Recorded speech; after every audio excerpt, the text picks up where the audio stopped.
In ancient times, all kings had at their courts a court fool.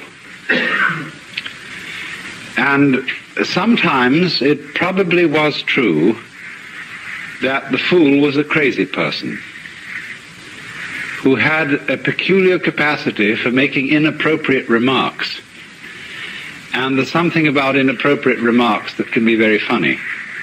I remember as a child we used to play a game in which we had first of all a booklet with a story in it, but every now and then a word was left blank. And then you were given a pile of cards that were shuffled around the players, and in turn, as the story was read by one person, the players turned up whatever card they had and said the word. And the most extraordinary things happened. And in this way, of course, the person who could make inappropriate remarks at the right moment can sometimes bring the house down. But actually, as time went on, the function of the fool became more sophisticated than that. And he became a person whose function was not simply to make jokes and to be a funny man, but to remind the monarch of his humanity, so that he would never get too stuffy. You remember perhaps the lines in Richard II, where the king says, within the hollow crown that rounds the mortal temples of a king, keeps death his watch. And there the antic sits, the antic being the court fool. And there the antic sits, scoffing at his state and grinning at his pomp, allowing him a little time to monarchize, be feared, and kill with looks. And then at the last comes death, and with a little pin bores through his castle wall, and farewell, king. See, that was in a way the function of the fool. He was reminding you of your finitude, of your mortality, and death at the end, in somewhat the same way as monks used to keep on the desks in their cells a grinning skull. And all this is, of course, nowadays thought very morbid, because today we repress death very, very strongly. And the whole function and role of the mortician in our culture is to pretend in some way that death doesn't happen. He's a husher-upper. He sweeps you under the carpet at considerable expense.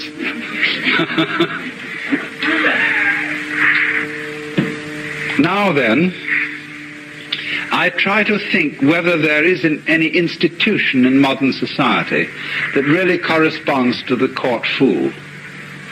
And there isn't. There is, of course, the political cartoonist, there is the satirist, there is the commentator, but he doesn't sit in the president's office. And the president can ignore him altogether if he so chooses. We don't like nowadays anyone to suggest that our social institutions are not altogether serious. We can't stand it because we're much too insecure. And this is a very dangerous state of affairs. And so it really is high time that in many ways the institution of the fool was reintroduced. I want to point out a parallel to this. In some ways, the fool, or the joker, and the monk have a parallel function. The monk is a person who abandons society. He is an outlaw, only he's an outlaw on the upper side instead of on the lower side. As the ordinary criminal is, as it were, below caste, the outlaw, in the sense of the monk, is above caste. And in the Buddhist religion, at its inception, the followers of the Buddha wore those dark yellow robes because those were the garments of criminals. It's just as if today we were to take the kind of blue jeans they wear over in San Quentin and go around in those, or the old-fashioned striped things that were put on jailbirds. And so they took on the garments and external appearance of the lower outcast, but they were in fact respected as upper outcasts. But in modern society, it is very, very difficult to be in that position. For example, in such a true republic as France, every monk and priest is subject to military service. That is not true in the United States, nor is it true in England. They are not quite so republican as the French. But in this kind of modern society, more and more, you must belong. As Thoreau said, wherever you may go, men will seek you out and compel you to belong to their desperate company of oddfellows.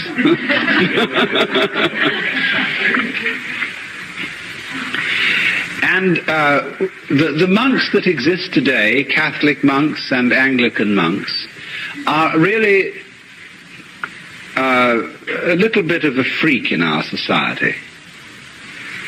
They represent, in other words, the opinions and the discipline of a particular sect.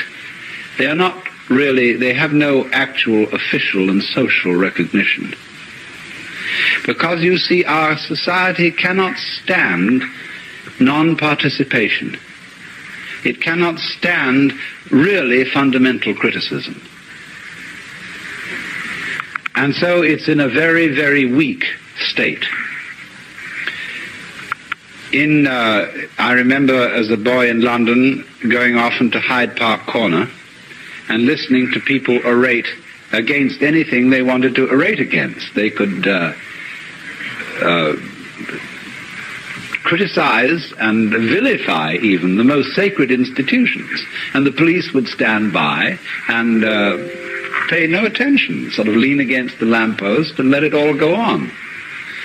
And that's because the people as a whole in those days had a tremendous sense of security.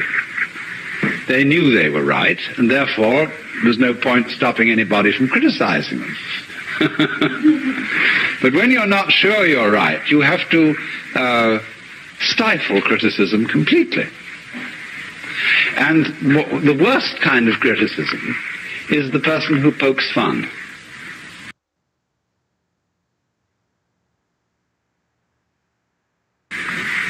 Non-participation of the monk isn't so bad, but the person who somehow suggests that society occasionally is something that needs to be giggled at.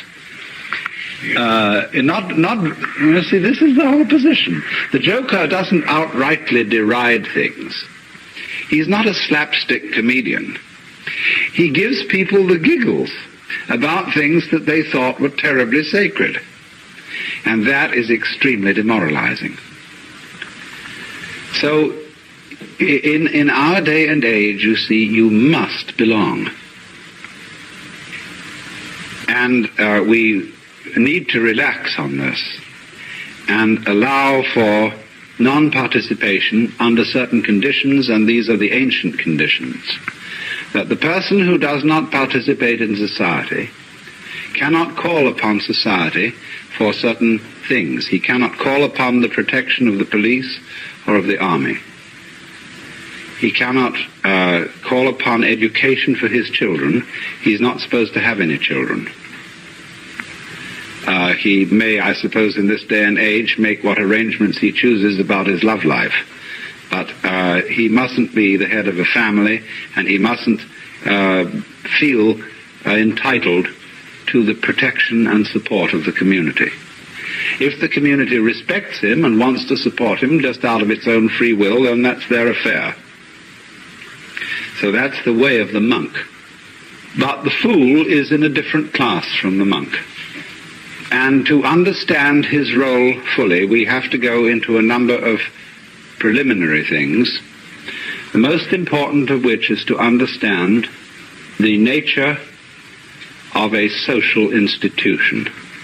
Because, you see, the standpoint of the fool is that all social institutions are games. He sees the whole world as game playing.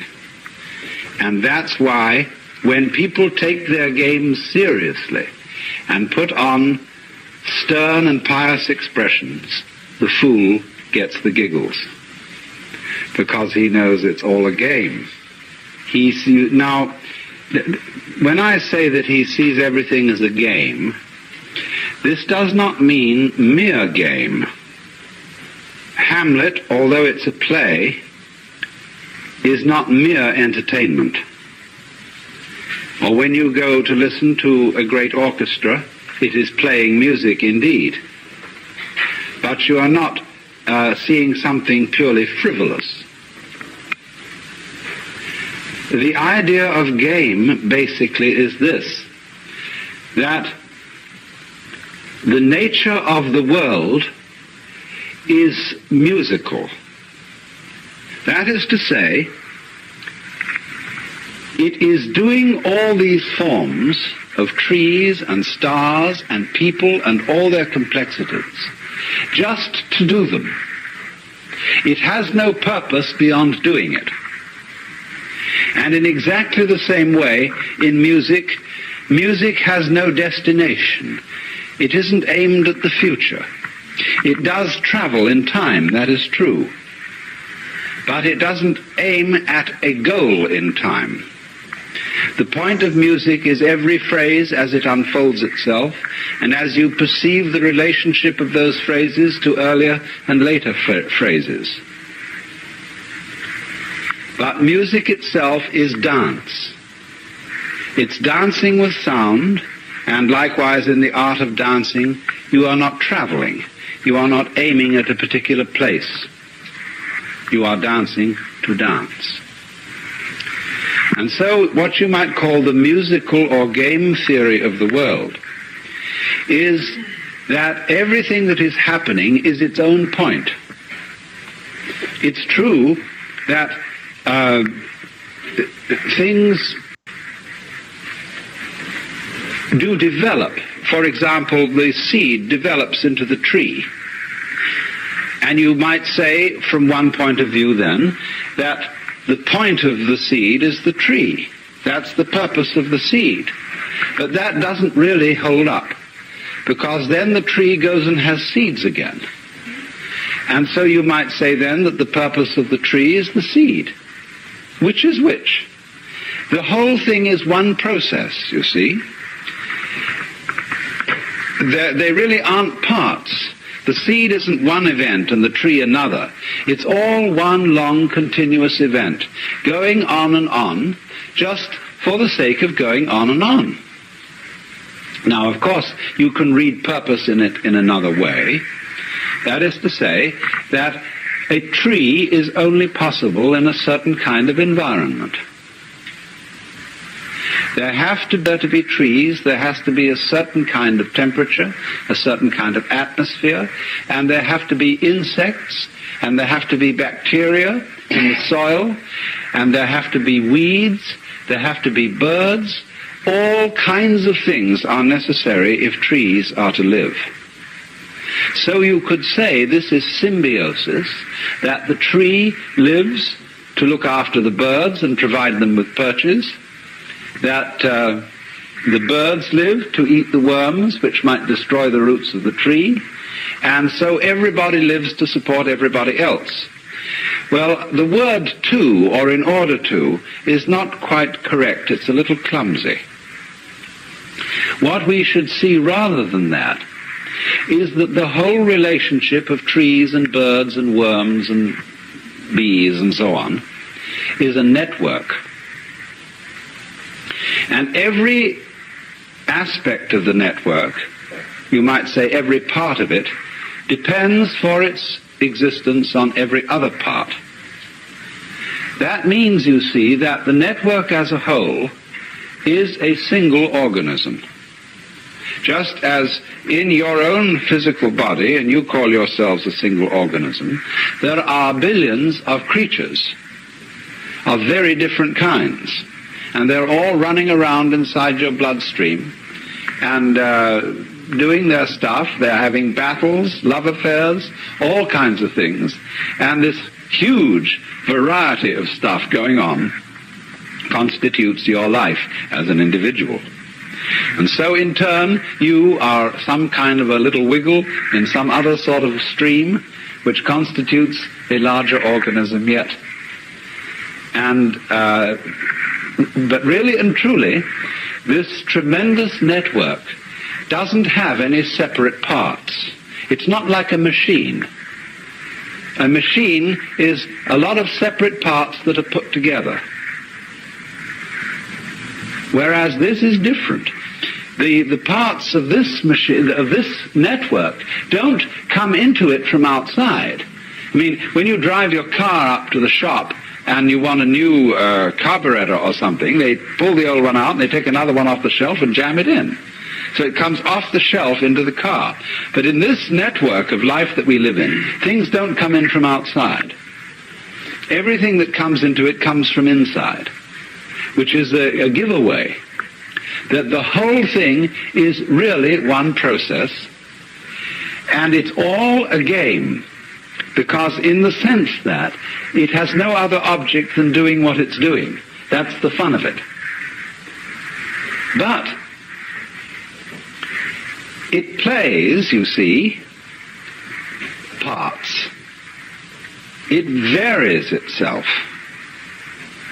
And in playing always involves a certain element of make-believe, that is to say illusion, and the word illusion is from the Latin ludere, to play.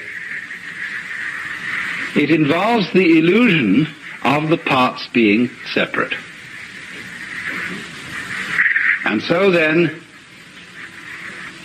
there are these variety of games, the tree game, the beetle game, the butterfly game, the bird game, the cat game, the people game, the human game. And if you will look on all these things as differentiated in the same way as chess and backgammon and football and hockey and polo, or as rumba, waltz, twist, minuet, or again as concerto, partita, fugue, sonata, you will begin to see that it's a perfectly reasonable attitude to look at the world as a game system. Now, you see, we're looking at the fundamental games of what we call physical and biological entities or events. But over and above those, we have the social institutions, the subdivisions of the human game. Now then, the social institution is of many kinds. It's not simply things like marriage and the family, the various forms of government, the institutions of the government, like the public health department. It's not just things like hospitals and banks and business corporations. It's not even money only. That's a social institution. So are all our weights and measures, our systems of timing, our clocks. And you see, what makes these things social institutions is that they are, in another sense, conventions, things that we agree upon. From the Latin convenire, to come together. We come together in agreement about where the equator is and where longitude 0 is. And by agreeing about these things, we can order our lives, order our communal intercourse.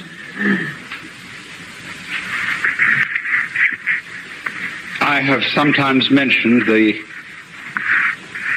Buddhist they're mainly Buddhist divinities who you see guarding temple gates.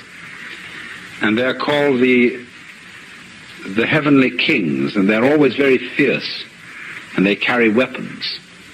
And they are the guardians of the 10 directions.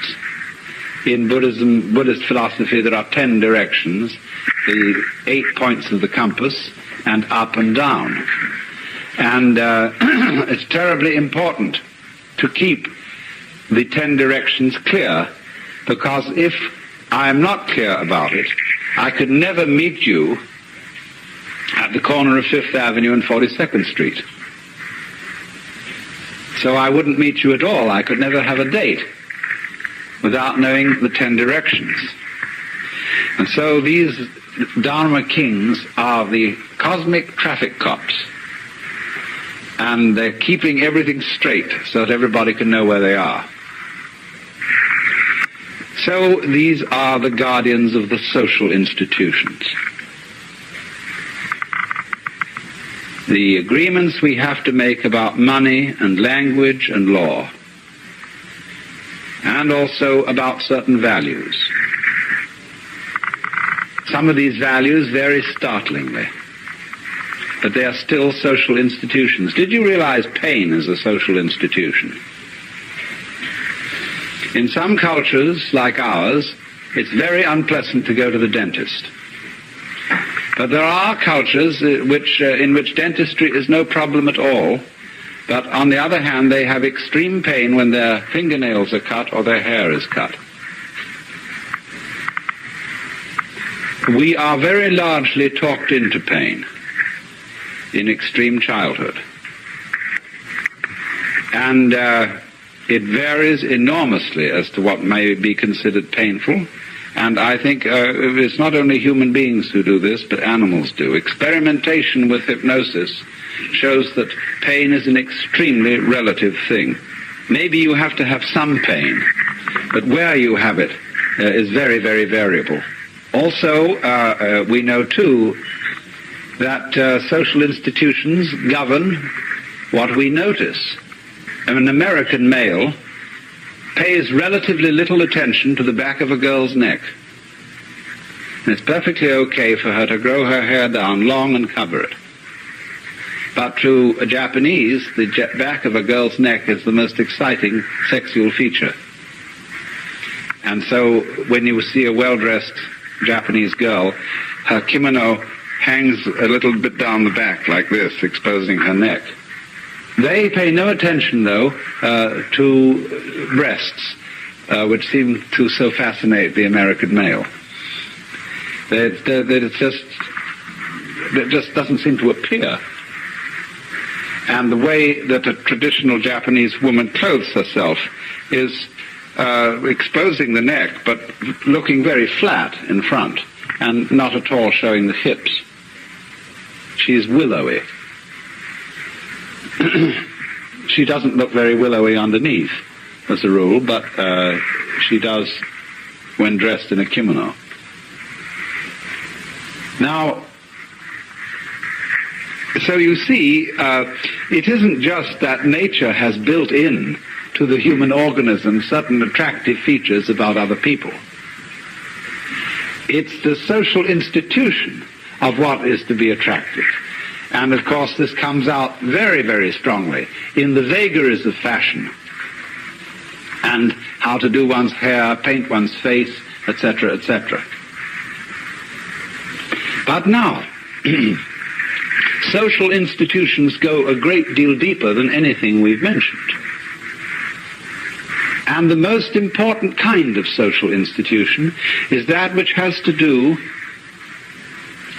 with role-playing. Who you are. Now, when we ask the question, who are you? People think of this question in two different ways. One person, when asked, who are you, will answer, I'm a doctor.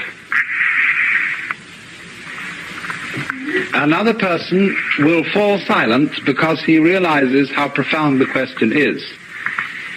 He realizes that he's been asked what his ego is.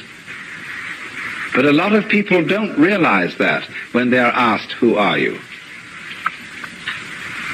I have noticed just a little bit of difficulty in my investigations of discussing identity with people, that they fix on their role and use that to describe their identity.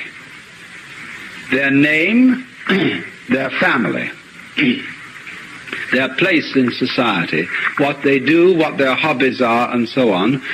All these are roles. And then also there is the role of character playing. All people are more or less taught to act. We are all hams from the beginning. And we were schooled in acting in our childhood, although it wasn't called that. It was called education. It was called upbringing, but a great deal of it is schooling in acting. And you very soon learn as a child from your peers and from your parents what acts are appropriate and what are not. It is the concern of all parents that their child learns a role in life and has an identity by which the child can be recognized. It would be extraordinarily disconcerting, wouldn't it, if a child had one personality one day and another the next. But children can do that. Don't you remember as a child that you were many different personalities, depending on your environment, that you were one person at home with your parents, you were quite a different person out alone with other children. Then when you went to visit your uncle and aunt, you were somebody else altogether, and so on. And finally, the whole trend of education is to shake all this down and make you more or less constant in every sort of social environment that you enter, so that everybody knows who you are. Otherwise it's disconcerting, you see. So we are made to believe that we have a real self.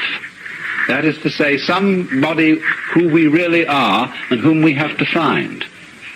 To find yourself, to settle down, to grow up, you see, means to fit into a role. And there are a lot of people, you see, who are troubled in our society and who seem to be misfits and are terribly unhappy because they just can't find the role that they're supposed to fit. They don't know who they are. There is an inner pandemonium and conflict. But it's obvious, isn't it, that the role you play is a social institution. Because you can't be an object to your own consciousness, at least not in the ordinary way. You are a subject from your own point of view, and you can only become an object to the extent that you adopt the attitudes that other people take towards you. Other people, from the beginning of life, are mirrors. And by the way they respond to you, you begin to learn what they think of you and therefore who you are. We all tell each other who we are. And so the role we play, the identity that we have in that sense, is a social institution. But going further, there is the ego itself. And there is this feeling that inside us there is an I center which receives experience and directs action. And this is the inmost myself. And we have all, of course, been taught in this day and age that if this is not our soul, it is a function of our body. It is a chemical sort of efflorescence of the brain, the feeling of I. Now, As I have told many of you before in various ways, this sensation of being a separate I, cut off from all other eyes, is an illusion. It's a pure hallucination, because that is not the way we are functioning physically. We are functioning physically not as separate entities, but as beings that live in such a close relationship with everything else that there really is no way of dividing us from it. And so you see the mystic in all times and places discovers the illusory nature of this ego and realizes with a glorious shock that the true I myself, the thing that one really is fundamentally, is the entire game. The works, some people call it God, or Brahman, or the Tao, or whatever you want. The name doesn't make the slightest difference. Anyway, that fundamentally what you are is the which than which there is no whicher. And so relax, don't worry. Because you don't, you see, this doesn't ordinarily come into consciousness in just the same way that the structure of your brain doesn't ordinarily come into consciousness. It's very much there. But you don't see it directly, and you have no memory of it. So in the same way, you have no memory of being the which than which there is no whicher. But there's no need to have a memory of that, because the thing doesn't need a memory. Memories are only necessary for creatures that have to defend themselves. And to creatures that have problems, they need memories. But the perfectly gloriously happy person wouldn't remember anything, because every experience would be completely satisfactory. All memory is really a form of regurgitation of undigested experience. But you see, also, don't forget, as we all know, memory can be fun, and so can burping.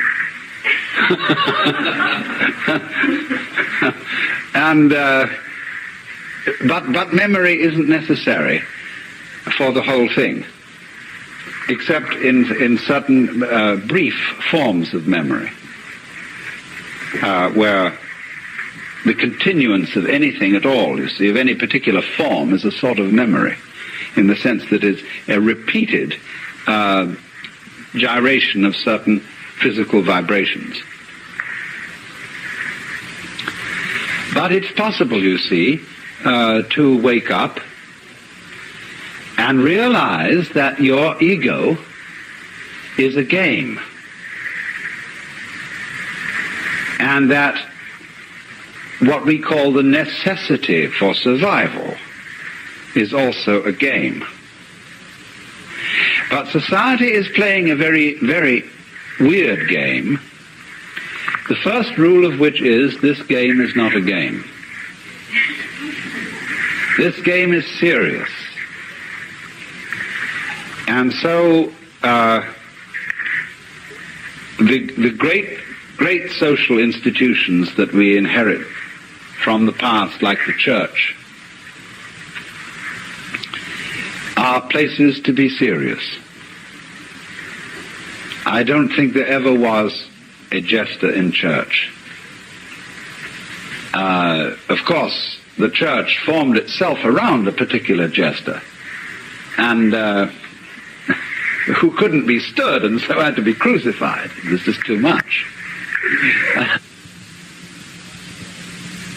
But the whole attitude, you see, of the church is that you are standing in the presence of the most serious God the Father, who really is in earnest and no fooling, you see. And everybody has to keep a straight face. And so also in the court of law. In our excessively serious society, I was giving evidence not so long ago, and the two defendants were smiling at each other. And the judge suddenly rapped his gavel and said,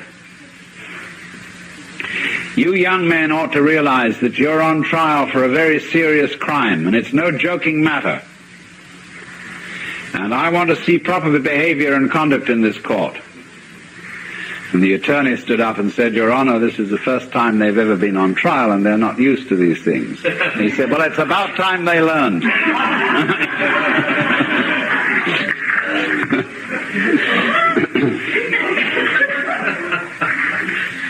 So you see, the thing is that the game, there's always the fear, the underlying fear that the game may be given away. Now that fear isn't altogether unreasonable, because part of the fascination of games is to get involved and in a way to forget that they are games. The actor on the stage does his damnedest to persuade you that he is moving in the real world. And children love to get completely absorbed in their games and get the actual thrill of adventure in playing at war and so on. And you see, one reason why people don't really want to know the future, why a really expert fortune teller gives most people a little bit of trepidation, is that if you know what the future is going to be, it is less worthwhile going ahead towards it. If you know the outcome, why bother? See, this is one of the ways we are trying to stop war. The Rand Corporation is trying to make computer systems that at any immediate future date can predict the outcome of a war, so that it won't be necessary to fight it. So if we did fight, this would happen. So the person who gets the winner claims the diplomatic advantage, and we go on.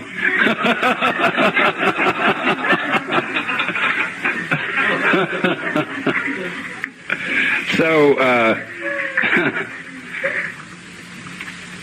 this is the reason, you see, why we don't want to know that the game is only a game.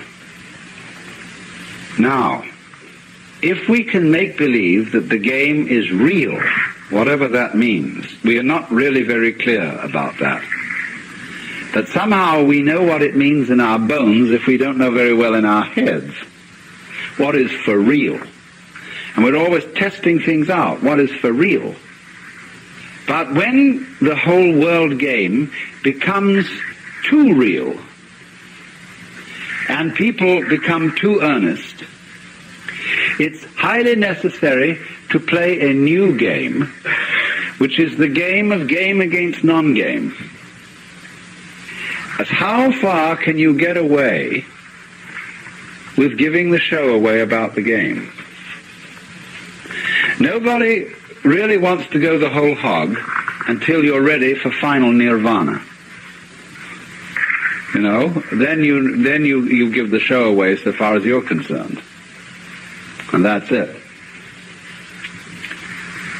But in the meantime, the fascination of seeing how to put together, knowing it's a game, and still playing it. And doing this is what in Mahayana Buddhism is called being a bodhisattva. A bodhisattva is a person who doesn't give his show away completely. He doesn't simply release his consciousness from playing the human game. He is released and yet still in it. He knows the human game is a game, but he goes on playing it with considerable gusto. And his gusto derives in a great deal from the fact of knowing it's a game. You see, you can do that. And it's one of the peculiar properties of self-consciousness, to be able to know it's a game and yet enjoy doing it. It's like being happy and knowing you're happy. Now, a lot of people are afraid of that. They feel that if the moment they say, well, I'm happy, that it'll somehow stop. That it'll be like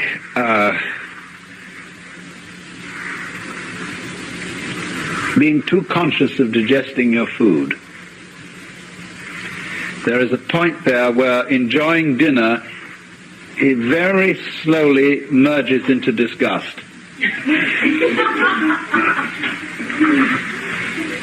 But it needn't be like that. The real gourmet never gets into that bind. And so in the same way, the doing something, being happy and knowing that you're happy, has about it a certain quality of what I would call resonance. For example, if I talk in a room which is completely soundproofed, it's terrible. I can't stand it. There's no resonance. No little tiny echo. I feel I'm talking into the proverbial wet blanket. But if there's a little resonance, if there's a feedback, you see, that makes the thing go vibrate a bit more than it ordinarily would, so one gets feedback from an audience. And it's much easier to talk to an audience than it is to a microphone, because there's feedback. And so consciousness is feedback. So for that reason, your voice sounds better when you're singing in the bathtub than it does when you're singing out in an open room, because you get resonance. And so we put resonators, like say a guitar or a violin has a sounding box in it. That's a resonator to make it echo a bit. And so great churches at one time was, or still are, built by acoustic experts. So concert halls, to give them the proper resonance. But when resonance gets too much, it starts chattering. It gets a system of echoes set up. And some of the old cathedrals, which weren't built with acoustical knowledge, you can hear the echoes of the choir going on forever and ever and ever. It sounds very marvelous from a certain point of view, but it's not from a musical point of view. It's a kind of it's more sentimental. And we used even to be taught to sing in church with an echo technique in the voice, so that even if you weren't in a great cathedral with its echoes, you'd slightly sound as if you were. Isn't that trickery for you? That's real showbiz.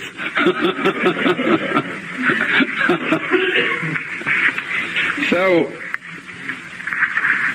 to play the game and to know it's a game can be quite fascinating, and not really giving the show away, but giving it away enough somehow.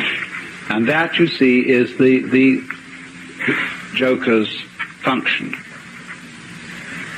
So, what he is doing then is he is in a point of view where he sees all that is going on as a game. He doesn't take anything seriously. But don't forget that doesn't mean that he is simply shallow and frivolous.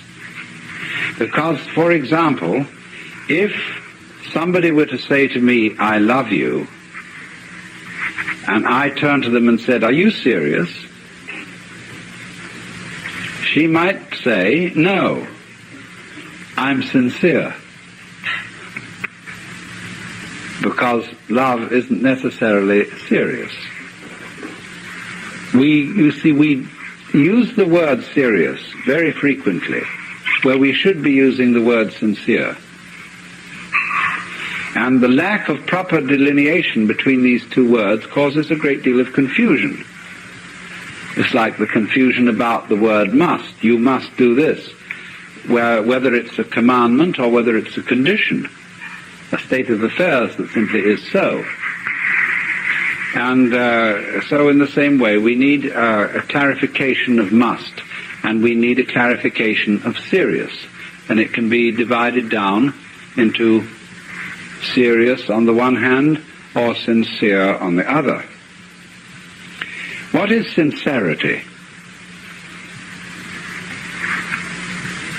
Sincerity is being integrated, being all of a piece.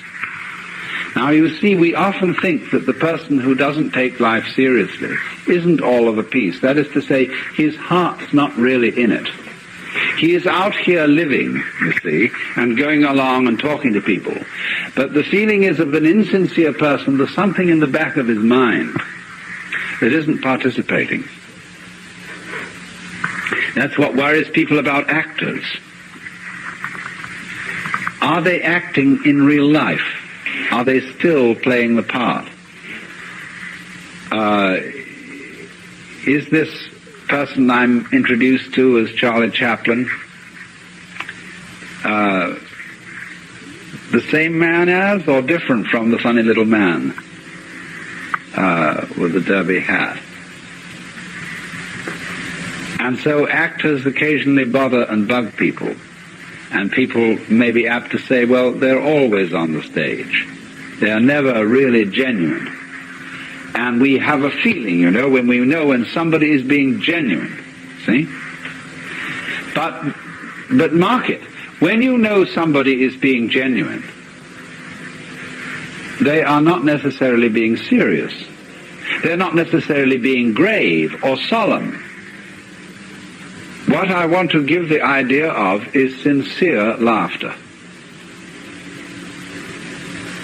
And also sincere play. There is a perfectly sincere laughter. And it may be, ideally, I mean, the sincere laughter expresses a spirit of irrepressible gaiety.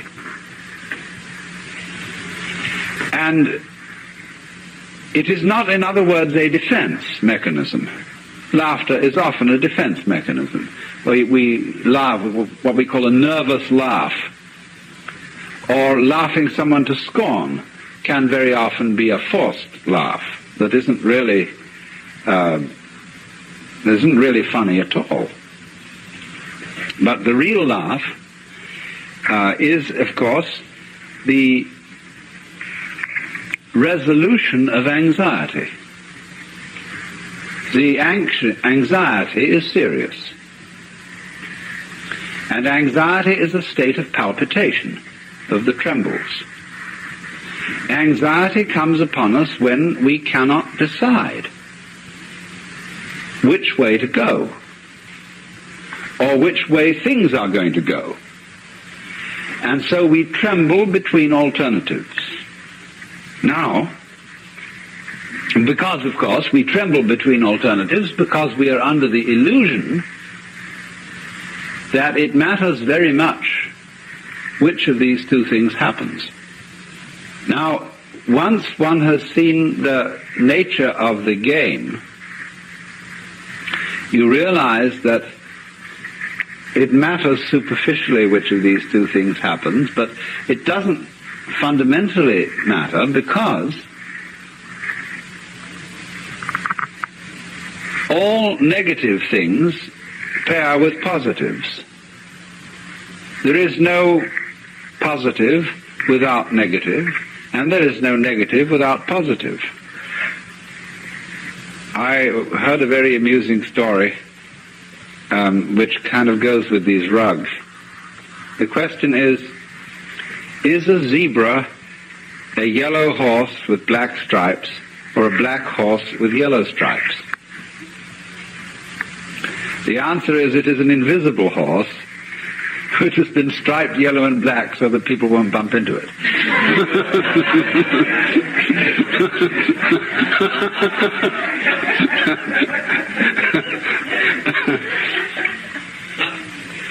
Now, in a similar way, reality is an invisible state of affairs, beyond all description and thought, but it has been striped black and white, so as to be seen. And this is life and death, up and down, sound and silence, the whole vibratory character of being. And the game, the fundamental game that the universe is playing, is to forget that this is so.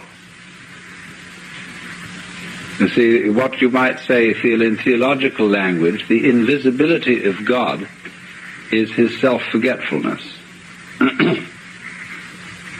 And the visibility of the world is the game being played.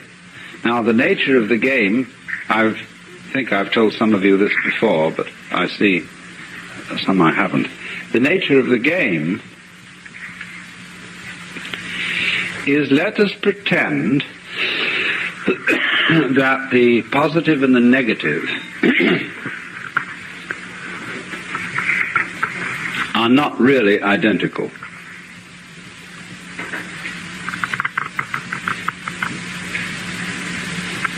You see, they're explicitly different but implicitly the same because they always go around together. And that reveals a hidden, implicit conspiracy between black and white. And the truth is you can't have one without the other. But if we can pretend that they don't go together, that they are actually enemies, then we can have all sorts of games. The first game of which is, oh dear, black might win. The next game is, but white must win. And from that position, you can develop all the games you want. And it's interesting, isn't it, how so many of our table games, like chess and dominoes and checkers and so on, use the black and white pieces. And you can find in the conventions of chess, one could discuss all the problem in terms of chess. When I bring up the joker, of course, we're in a way discussing it in terms of the game of cards, because the joker is the card beyond roll, the card that's wild, that can be any card in the pack. In other words, it's delivered from being a particular someone and can be in anyone. And it pops up here, and it pops up there, and it pops up here. And you never know, where is the joker? Who is the joker? You see?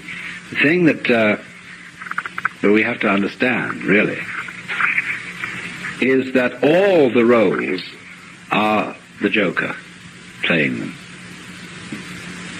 And the joker is looking at you out of all pairs of eyes. There he is. Only he's pretending very often that he's not the joker at all. Oh no, it's just me. I'm not the joker.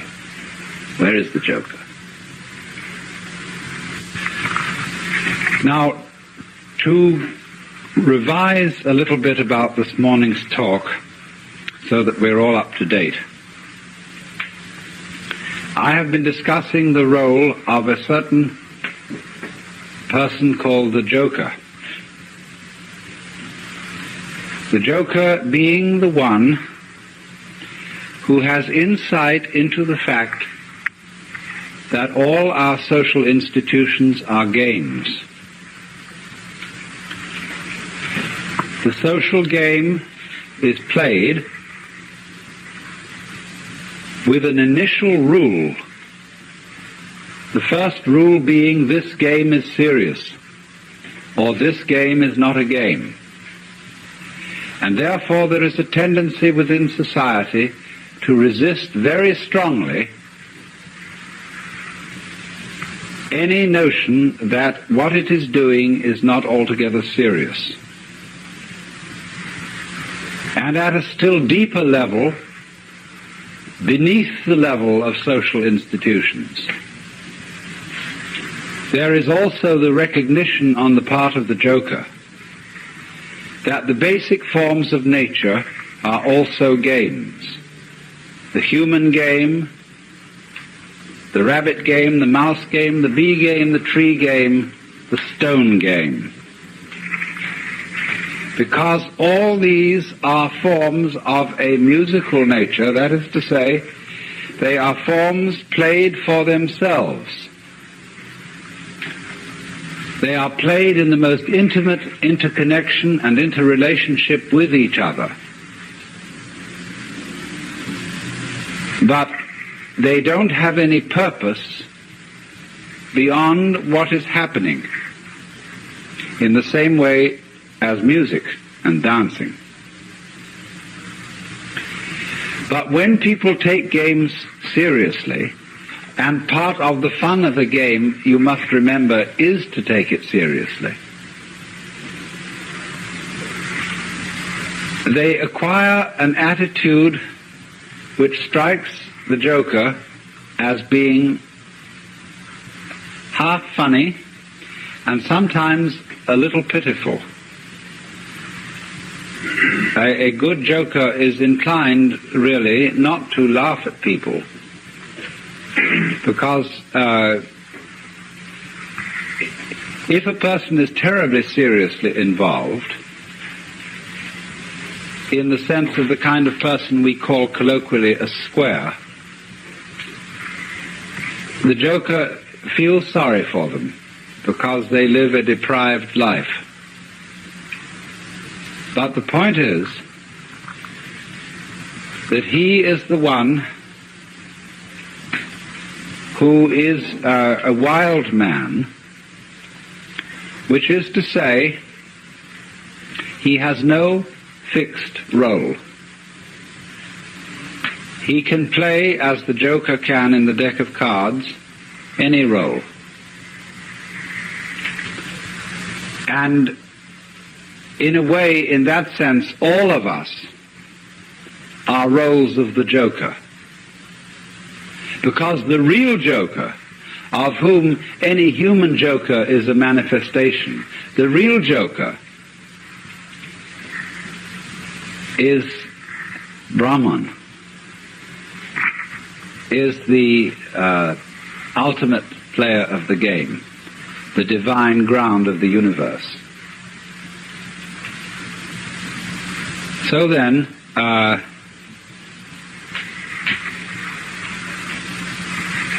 if you look upon the world as play, as what the Hindus call the Vishnu Leela, Vishnu being one of the names of God, and Leela meaning sport or play, from which we get our word lilt,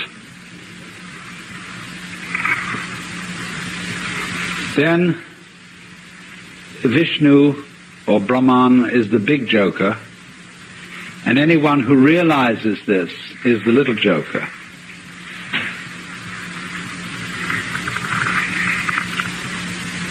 And the art of the joker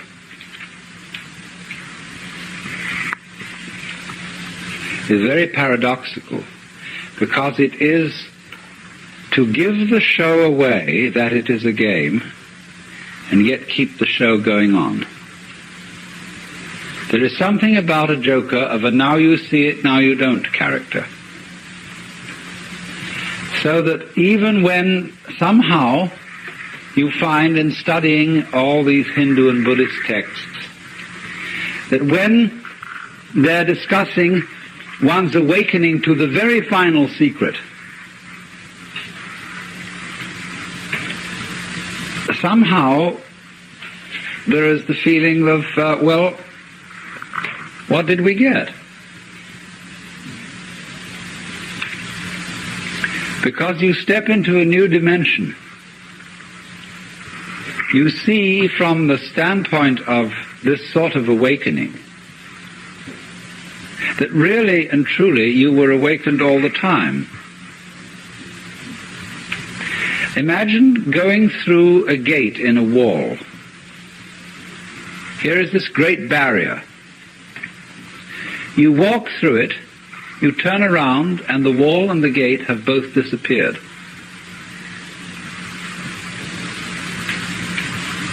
And you see you were always there. One of the most extraordinary things that happens in entering into a sort of mystical state of consciousness, one of the most delightful things about it is the discovery that you don't have to stay in ecstasy. That ordinary consciousness is all right too. That is part of the whole total fitness of things. You see that everybody is, as it were, right in the place where he stands. Imagine a pearl necklace, how it's arranged. Down in the center they put the big pearls, and then they trail off slowly until there are very tiny pearls at the back.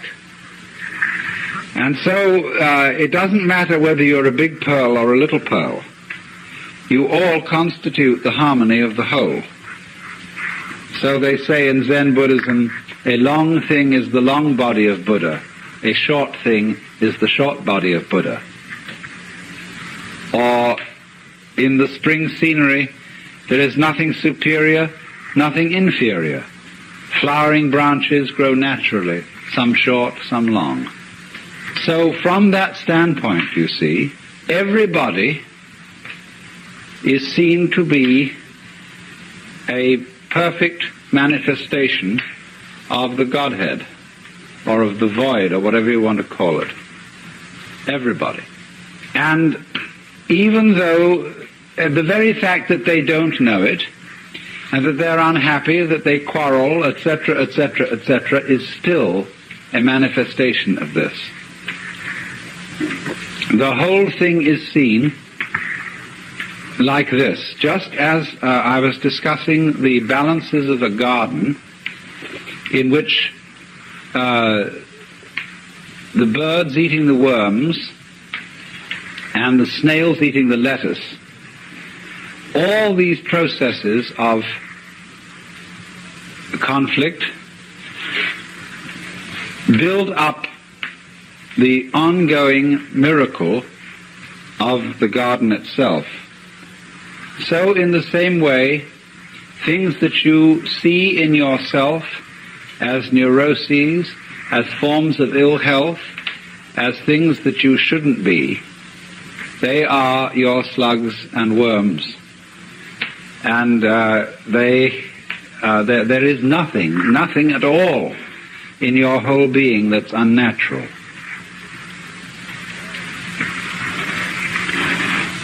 All of it is an integral part of the game. And if you weren't as awful as you are, you might be creating very serious trouble.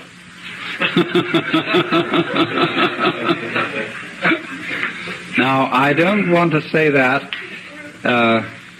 so that you can say in turn, well, let me be more awful still.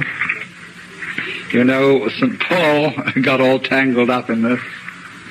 He, having explained that without sin there could be no grace, he said, shall we then sin that grace may abound? And his Greek, you know, mithi genito, heaven forbid. But this is, of course, a problem that simply has to be faced, that the universe in its grand design has nothing special to do with morality, or rather no more special connection with morality than with anything else. Morality is a part of the universe. It's a way of playing the human game. And but the thing itself is really beyond good and evil. Now, as I see it, that's the way it is, and whether one likes it or not, it's always still up to you how you want to behave. If we try to get people to behave decently by scaring them and saying that if they don't behave decently, they'll be out of sorts with God, this doesn't help at all, because it merely inculcates a new kind of fear and a new kind of false basis for morality. One can only be moral because you like to do it that way. There really is no other reason whatsoever. And to try and find other reasons always perverts morality. In just the same way, the powers of the universe, the power of fire, the power of electricity, the power of steel, they are neither good nor evil.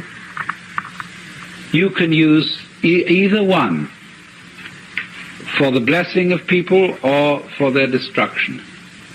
And so the truth itself, I mean the foundation reality of the world is something like that. Although it does have this certain edge to it, and so does all human activity. And the edge is something like this. Those powers that we call positive are always in a process of overcoming those that we call negative. It's the nature of the positive to win and the nature of the negative to lose. But win and lose always go together. Nobody wins unless somebody loses. Nobody loses unless somebody wins. Their relationship is transactional in the same way as buying and selling.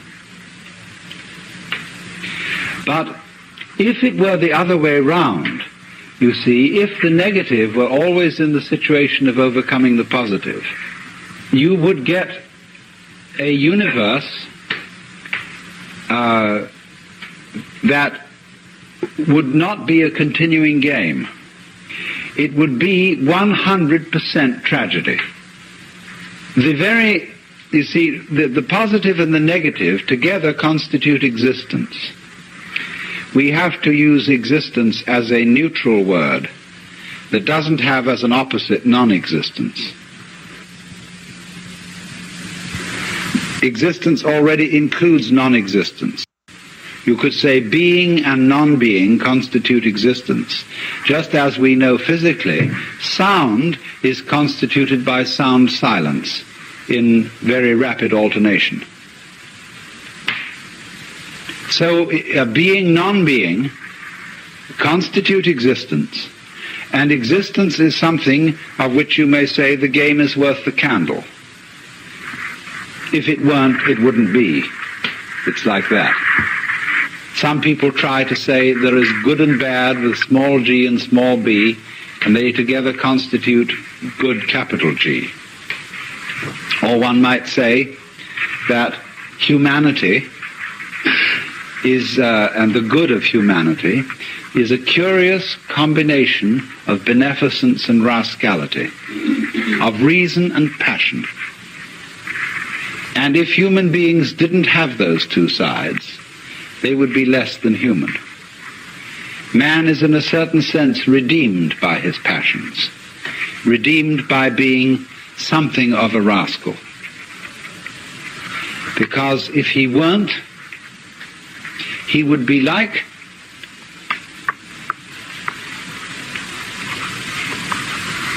a stew with no salt in it. The salt somehow is something that in a large quantity is horrible, but in a certain small quantity delightful. And so everybody has to be salted with a certain amount of unrespectability. Otherwise, they're impossible and intolerable. The only thing is, as a fervent cook, don't overdo it.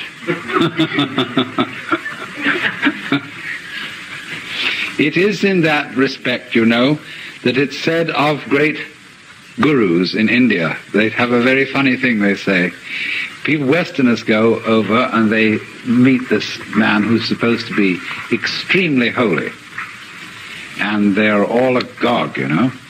And then after spending a few days with him, they begin to wonder. They find he smokes cigarette. They find that he occasionally loses his temper.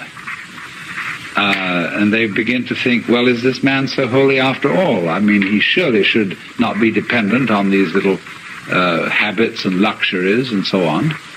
And then they find he has a girlfriend. And then they leave because they're so scandalized. Well, then the Hindus say, now you shouldn't get so upset about this, because if this man didn't have a few little vices, he would cease to manifest. He would simply disappear. And he has to have these things to keep him grounded, to keep him in the world. Or if suddenly, you know, he gets terribly angry with a certain student and seems to lose his temper, they say, oh, no, that's a tactical anger. That he did on purpose to wake you up to something. It was for your own development and for your own good. He didn't really feel angry at all.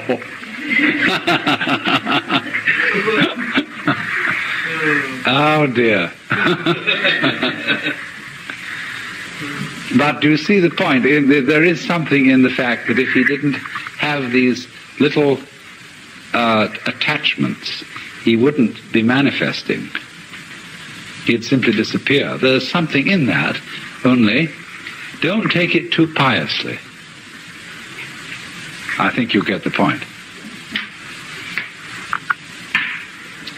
So then, we now have to explore a very important aspect of the Joker as equivalent to Gurdjieff's Sly Man. You see, he points out the four ways: the monk, the fakir, the yogi, and the Sly Man. And all the first three ways are ways of great difficulty. They involve very, very strenuous discipline. And of course, as we get it through the books about Gurdjieff, the way of the Sly Man involves a discipline too. But I think there's more to be said about the way of the Sly Man than appears in any of those writings, because this is very closely connected with the whole approach of Taoism, the Chinese philosophy of wu-wei, or non-aggression, and with what is called in Buddhism the middle way. When the Buddha first discussed the middle way, he put it like this. He said, to try and solve the problem of suffering by immersing yourself in pleasure only leads to a hangover. To try and solve the problem by asceticism also brings no liberation. You merely get tied up in a kind of masochism where you say, I know I'm right just so long as I'm hurting. And all that is doing is expiating your kind of infantile guilt sense. So he said there is a middle way between asceticism on the one hand and hedonism on the other. But actually, the middle way is more subtle than that, and it's beautifully discussed in Professor Baum, a book called The Philosophy of Buddha. That's B-A-H-M, Professor of Philosophy at the University of New Mexico. And he gives a very, very fascinating analysis of the middle way in the form of a dialogue, whereby It works simply like this. The student brings a problem to the teacher, and he says, I suffer, and it's a problem to me. And the teacher says, you suffer because you desire. If you didn't desire, you wouldn't suffer. So try not to desire. And the student goes away and says, I'm not very successful in this. I can't stop desiring. It's terribly difficult. And furthermore, I find that in trying to stop desiring, I'm desiring to stop desiring. Now, what am I to do about that? And the teacher replies, do not desire to stop desiring any more than you can. And so the student goes away and practices that. But he comes back to the teacher and said, I still find myself desiring excessively to stop desiring, and it doesn't work. So the teacher says, do not desire too much, not to desire, to stop desiring. Now, do you see what's happening?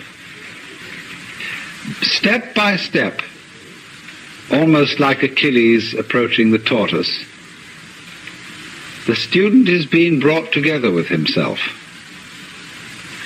to the point where he catches up with his own inner being and can accept it completely. And that is, you see, the most difficult thing to do, to accept oneself completely. Because the moment you can do that, you have in effect done psychologically what is the equivalent of saying in philosophical or theological terms, you as you are now are the Buddha, just as I was explaining a few minutes ago. That's unbelievable.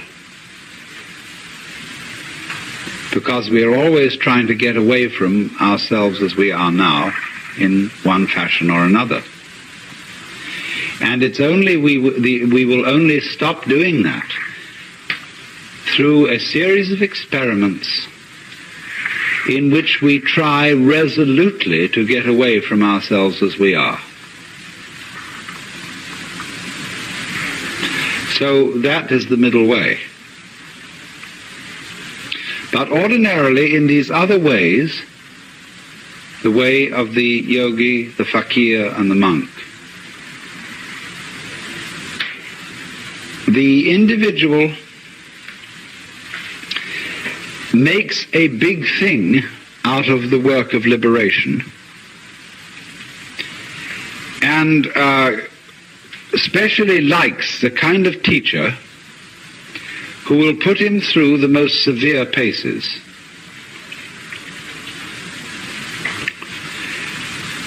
It's interesting how there arise from time to time schools in the West where someone comes along offering, people say, look, it's all very well to go to discussion groups and talk about these things, but that's not the real thing. What you need is really to get down and do some work.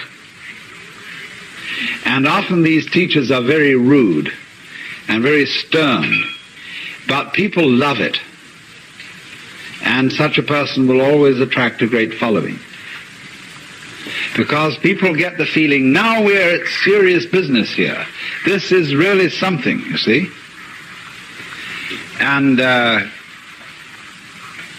this, you see, though, can be an awful problem. Let's suppose that you have some difficult and distressing habit, like drinking too much. And you're assured that once you've become the victim of this habit, it's an extraordinarily difficult thing to get rid of it, and it requires intense willpower. And so that kills you right off. You're a dead duck from then on. It's as if you had said to the devil one morning, look, I'm going to get rid of you. I'm not going to have anything to do with you anymore. So the devil, who is an archangel and is terribly clever, is all set for you. And because he knows that you are getting out of his way, he surrounds you with greater temptations than you ever imagined. If you are going to outwit the devil, it's terribly important that you don't give him any advance notice.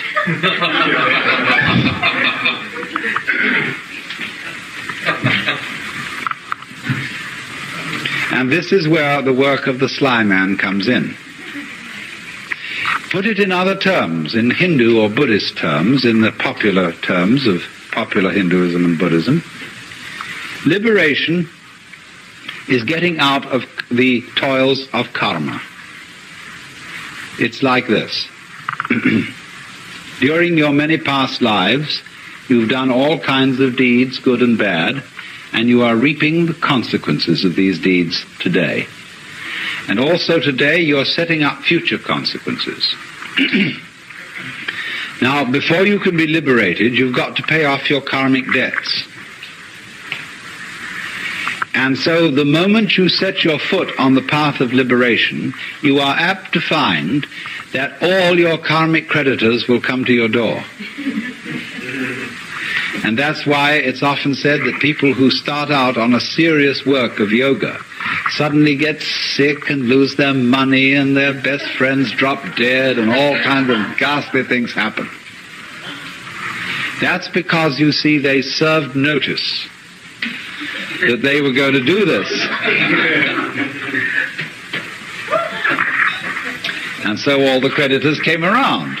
If you're going to leave town and you owe lots of money, you mustn't announce that you're leaving or give a farewell party to your friends, because the grocer will find out. So the art of the sly man is to make no contest,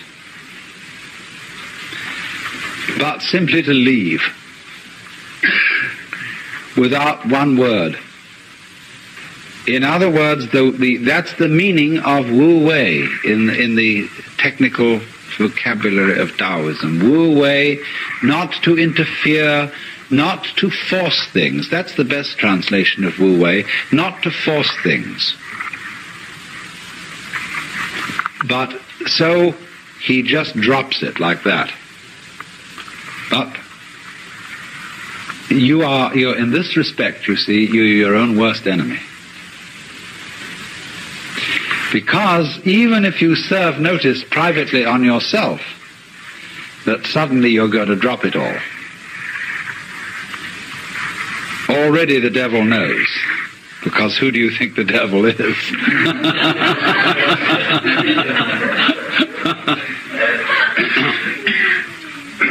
Now this lies behind the whole problem that is discussed in the book Zen in the Art of Archery. The necessity of letting go of the bowstring without first deciding to do so. Another way of putting it is that the decision to release the bowstring and the action of doing so must be simultaneous. Not to decide and then act, but to act, decide all at once. Now, why is this?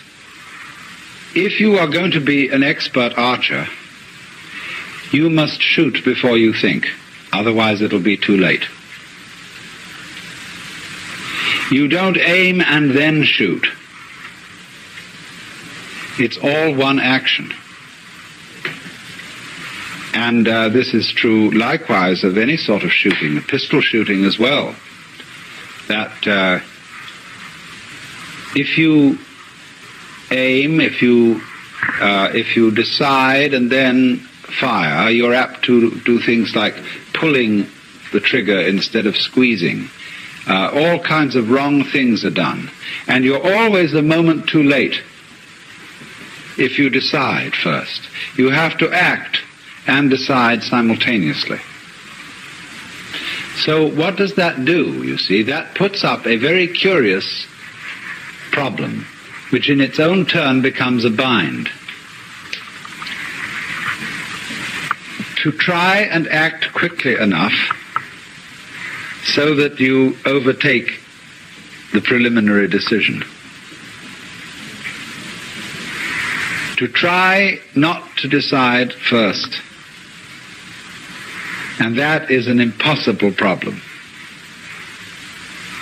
I wonder if you ever read von Kleist's story about the fighting bear.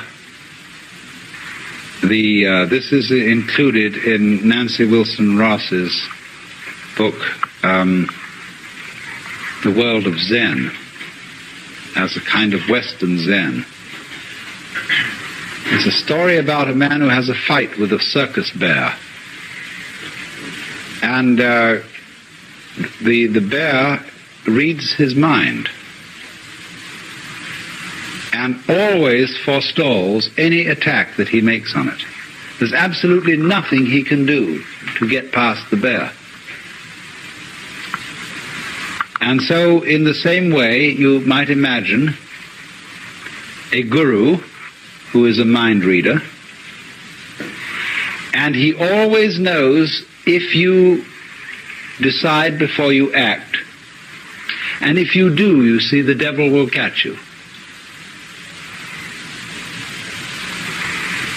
Instead, you see, of deciding that you won't be an alcoholic anymore, the only thing to do is not to drink, without any previous decision on this matter. But how can anyone do that, you see? That's the question. How can I decide not to decide? How can I announce that I won't make any announcement without making an announcement? You see, there is no way out of that bind. Try as you may. You go on and on and on, trying, as Herigel did, to release the bowstring without thinking first to release it. But then, strangely enough, one day the thing happened. He did it. And this is involved in our learning of almost all techniques. That we work and work to achieve that final point of perfection. And it doesn't come, and then one day it happens. Now, what is the reason for that? Is it simply, and this is really, you know, a way it's usually explained, but this is an oversimplification. It is not that we have practiced it so often that it suddenly becomes perfect. It is much more subtle than that. What happens is that we've practiced so often that we find out we can't do it. And it happens at the moment you know you can't do it. When you reach a certain point of despair, when you know that you are the one weird child who will never be able to swim,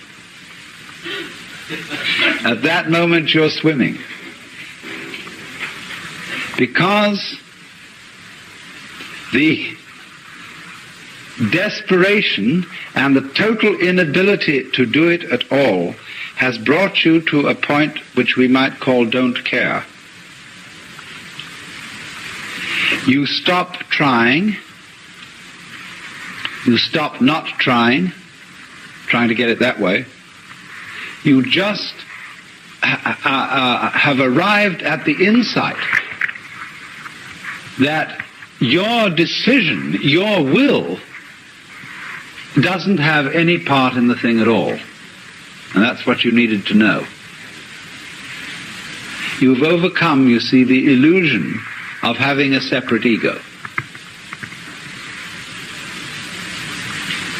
There is no way of telling anyone that that's an illusion and getting appropriate action, because we are thoroughly indoctrinated with the idea that it's real. And if I say, well, I'm going to get rid of my ego, that's what the Taoists call beating a drum in search of a fugitive. He hears you coming.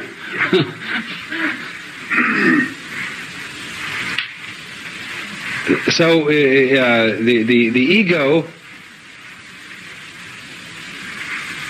that is to say, the illusion of having a separate will and a separate eye center that can be an effective agent,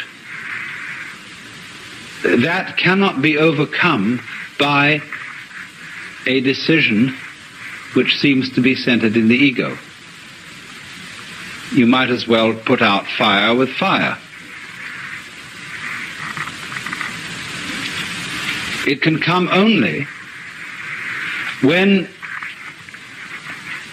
an attempt to act from the ego center has been revealed to be completely futile. Then the thing happens, because you've really discovered that it was, after all, an illusion. Now, be very careful how you formulate this sort of thing philosophically. This could, of course, correspond to the kind of person who feels unafraid and who feels very free because he's a complete fatalist. A lot of people are, and are very happy in their fatalism. They really feel that they don't do anything, it just happens, and that it's all life, and that when they won't die until it's their time to die, and so why worry? Everything, they have the sense of everything is just happening to them. And this is a kind of a floating feeling. It's as if you didn't have to push things at all. They just flowed along. Well, now that state of affairs, that feeling of you don't have to push anything, it just floats along, is very similar to the experience I'm describing, if not the same thing. But this person has interpreted it as a fatalist in a rather passive way. That is to say, he has felt that there still is some kind of a little differentiation between himself as the experiencer on the one hand and that force or set of forces called fate on the other. He is pushed around, but he witnesses being pushed around. Now, in this state, this person still has a little fragment of impurity left. There's still one fly left in the ointment. And that is the sensation of being pushed around. There is still a fundamental division between the knower and the known. And in this case, the case of the fatalist, the knower seems to be the passive thing, and everything known, the objective world or the goings-on of his own physiology, they appear to be the active end. And the knower just has the experience of himself being moved by the tides of life.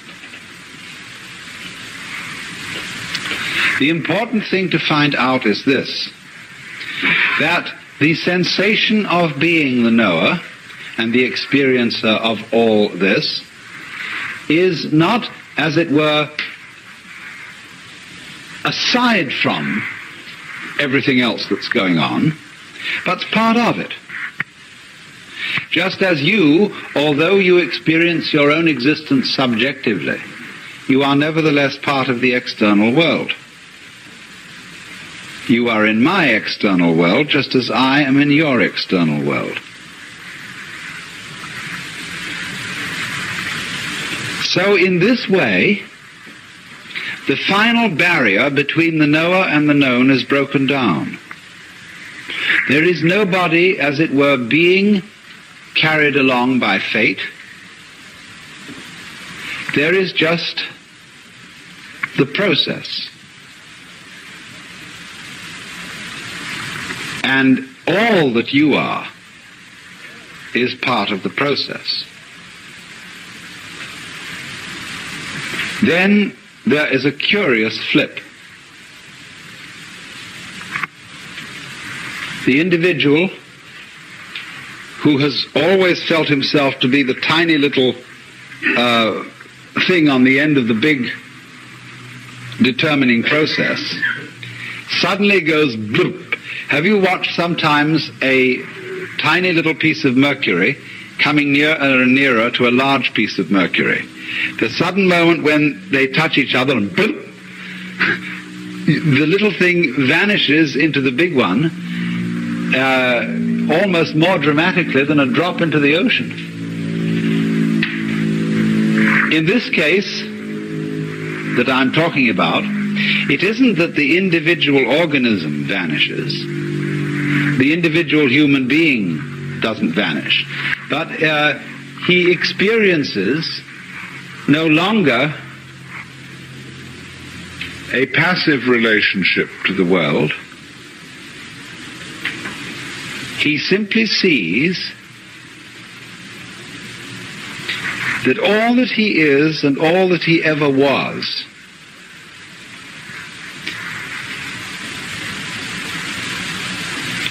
something that the entire process was doing.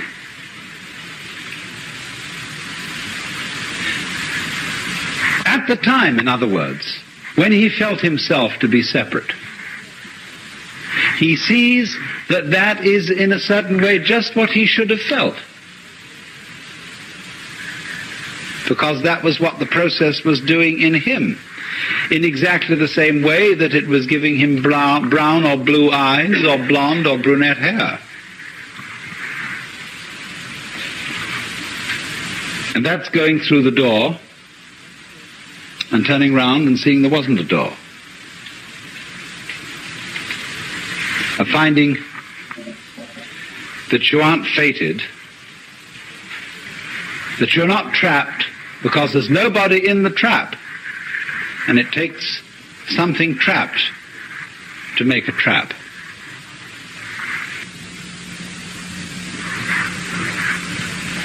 We'll begin by refreshing memories as to what went before. In discussing the theme of the Joker, I have been talking about a point of view, the Joker's point of view, from which not only our social institutions, but also all the formations of the natural world are seen as games. Be careful of the word game. It doesn't mean as trivialities, because when we say it's just a game, this often means it is just trivial. There can be important games, as when we play the piano or musical instruments, we are not necessarily doing something frivolous, but we are playing. And there is something in the nature of all play that is not serious, but at the same time may be sincere.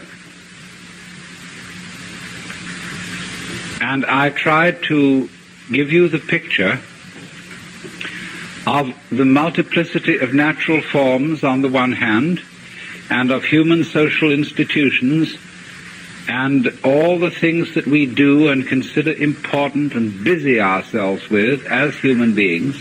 I tried to give you the point of view from which these can be seen as games, as things being done, as it were, simply for themselves, and not for some ulterior motive. And therefore, these games are in a way best played when they are played as games. Although it's really all right for people to take them seriously, except that they are a little bit deprived. They're missing something. And so when the joker sees a person taking his life seriously and regarding himself as extremely important, there is something a little bit funny about it, and he is inclined to get the giggles. And it's all he knows, that the very intensity of seriousness with which the individuals concerned are taking these games will be a kind of foil for the subsequent bursting into laughter when he sees that it wasn't serious after all. You see that? You might say there are these classes of people. There are the very far out people and the very far in people. Now, ordinarily we say someone's very far out when they are oddballs, when they are exceedingly unconventional. But I want you to turn the picture round and look as a conventional person. Look at a square as a person who's very far out. That is to say, he is so involved in the seriousness of the game he is playing that he is lost. He doesn't know where he started from, and he thinks he's there. But he's completely lost, because he is actually under the cover of his assurance, of his status, of his position in society. He's really a very anxious person. I said a lot yesterday about the way in which our society shows anxiety because it cannot permit the existence of people who don't belong. And it cannot really permit the criticism of laughter. It cannot permit the presence of the old-fashioned court jester, because these people are so far out. They are so involved, and from a certain standpoint, you see, from the joker's standpoint, he doesn't condemn such people. He rather congratulates them on their heroism for getting so lost and involved. But to keep the far-out people from going quite insane, there have to be far-in people. And the far-in people are those who keep contact with the original goings-on behind the scenes. They are like the prompter in the theater, where there are the actors out on the stage relying on their memories, etc., and they're supposed to get completely involved in the play. But there's a concealed prompter with the script in front of him. And he is the connection of the actor on the stage with the green room behind the stage.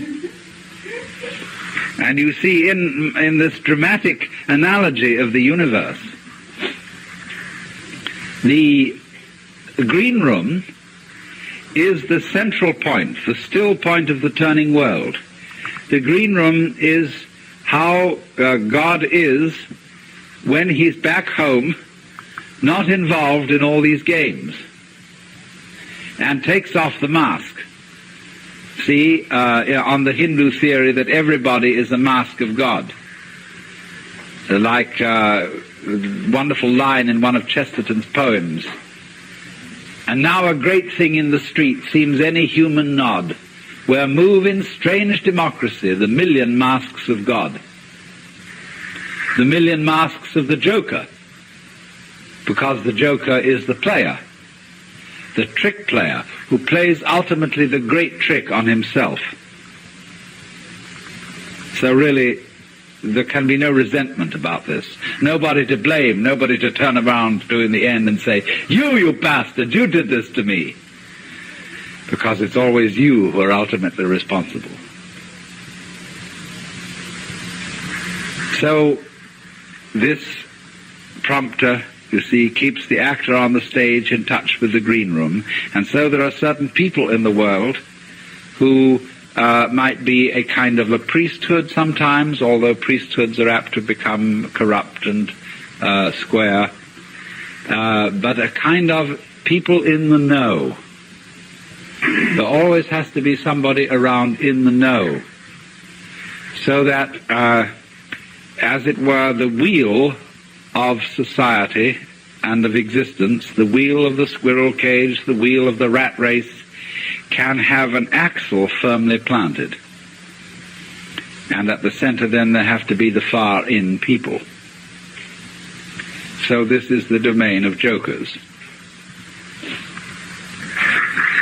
Now, having developed that side of the joker, the person who sees through the social institutions as games, I went on in the second session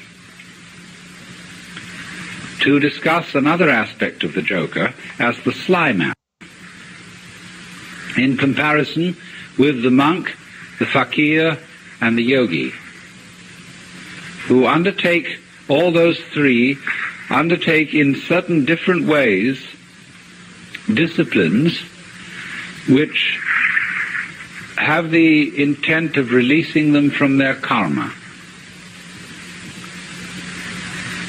The individual, in other words, challenges his involvement, his attachments, his limitations, his finitude, and endeavors to overcome it. But in each of these three cases, the individual involved stirs up an immense opposition, because he serves notice upon the devil, or shall we say upon his karmic creditors, that he is about to leave town. And so all the creditors come rushing to the door. All his past sins catch up with him. And the devil lays his temptations in the way all the more thoroughly. So that the sly man is the one who, when he is going to leave town, does so instantaneously without any prior announcement. And so in this way there is, shall we say, a cunning manner of becoming a Buddha. And that is to become one instantly, without any preparation or warning whatsoever. This is why Zen is called the sudden school, and why Satori is a sudden awakening. Because it has to be done without the slightest warning. Now, but then I pointed out that the moment you have any idea about doing this, you've already ceased to be sudden.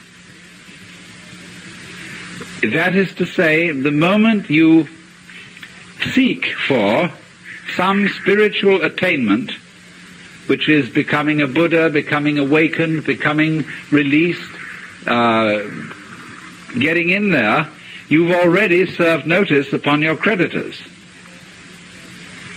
So that somehow or other you find that you have to do it without intending to do it. And that is a double bind, which you impose upon yourself when you say, I must find a way of doing this spontaneously. That's the old basic double bind. You must be spontaneous. You are commanded, or you command yourself to do something which is acceptable only if it happens spontaneously. Then you think about that and say, well, what a fix that is.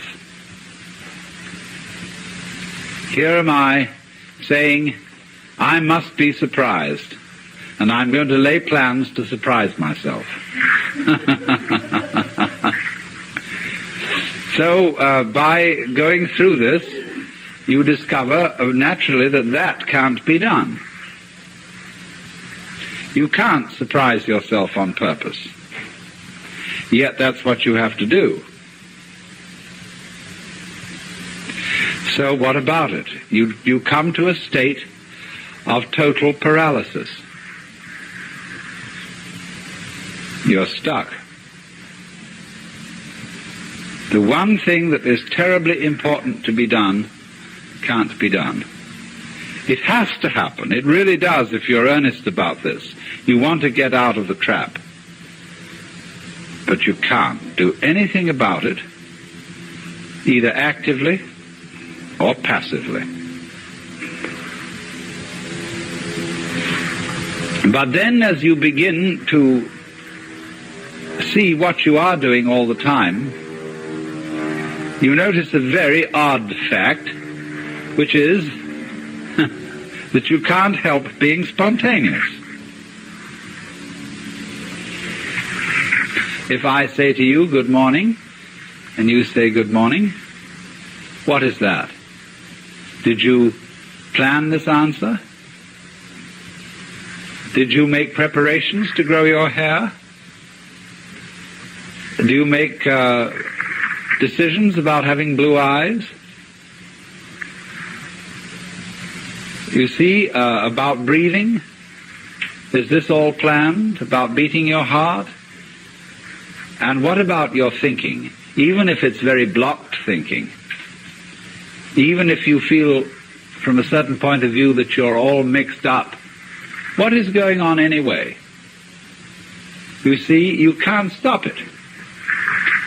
It's like trying to, we were discussing the Gurdjieff thing yesterday, the self-remembering exercise, the attempt to live completely in the present. Well, that's not only a Gurdjieff idea, that's a very ancient yoga and Buddhist discipline, to be completely here and now. But of course, as you pursue this, you discover you can't do it, because you couldn't even, know when to go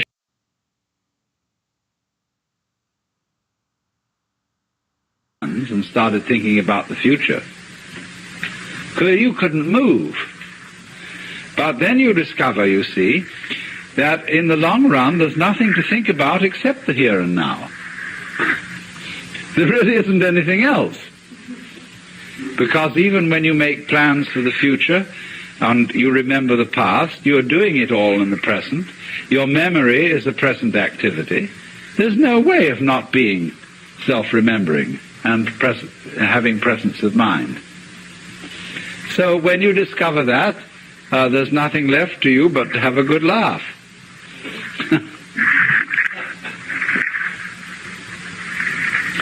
Well, now, I want to develop to a greater extent something I only touched on yesterday afternoon when we were discussing anxiety and laughter and the relationship between the two. I suggested that anxiety and laughter are really the same phenomenon, but seen from different points of view.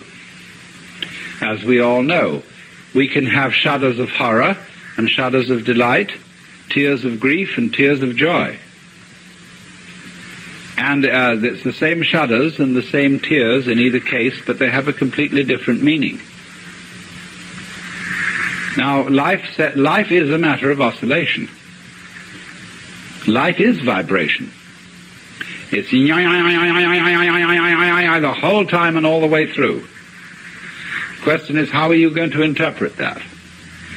Is it tremble, tremble, tremble, or is it laugh, laugh, laugh? That's the great thing. And sometimes it's one, and sometimes it's the other. So that the whole thing of the Joker is he comes into being, as it were, at the point when the anxiety interpretation of the trembling becomes the laughing interpretation. We were talking about monks who had skulls in their cells to remind them of mortality. And we think a grim thing. The skull is a grim thing. But Chesterton had the poem about the skull. Chattering finch and waterfly are not merrier than I. Here among the flowers I lie, laughing everlastingly. No, I may not tell the best. Surely, friends, I might have guessed death was but the good king's jest. It was hid so carefully. So you can see the skull not as a grim thing, but as a laughing thing. It's all that's left of a human being. And all the surface is peeled off.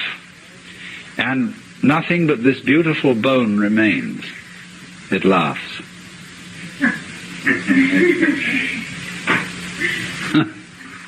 Now why? What is it about death being a jest? We discussed the problem of the zebra. You remember whether a zebra is a yellow horse with black stripes or a black horse with yellow stripes. And of course, you can see it either way. And you can argue till all is blue about which side is right. And let's suppose that a black horse is a horse of ill omen, even though striped with yellow, and a yellow horse a horse of joy and good omen, even though striped with black. This is our eternal problem. We are in the state of egocentric consciousness, firmly convinced that death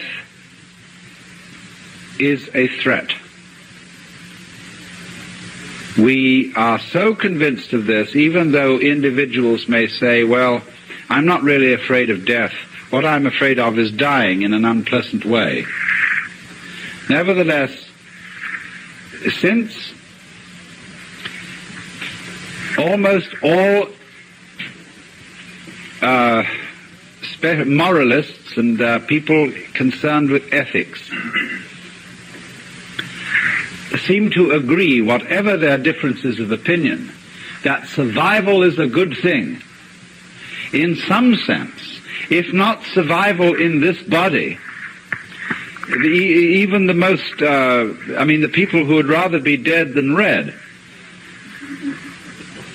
firmly believe that that is true because they believe there is a hereafter, where they can go and where they can be rewarded for the courageous stand against evil which they have taken. You see? So that's still some kind of insistence on the value of survival.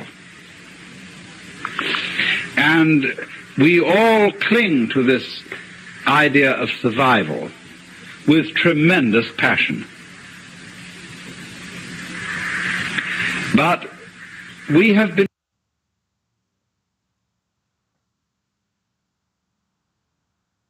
because survival is an important ideal only so long as you have bothering you the bugbear of death, that the world might stop altogether, and that your death, so far as you are concerned, is curtains forever.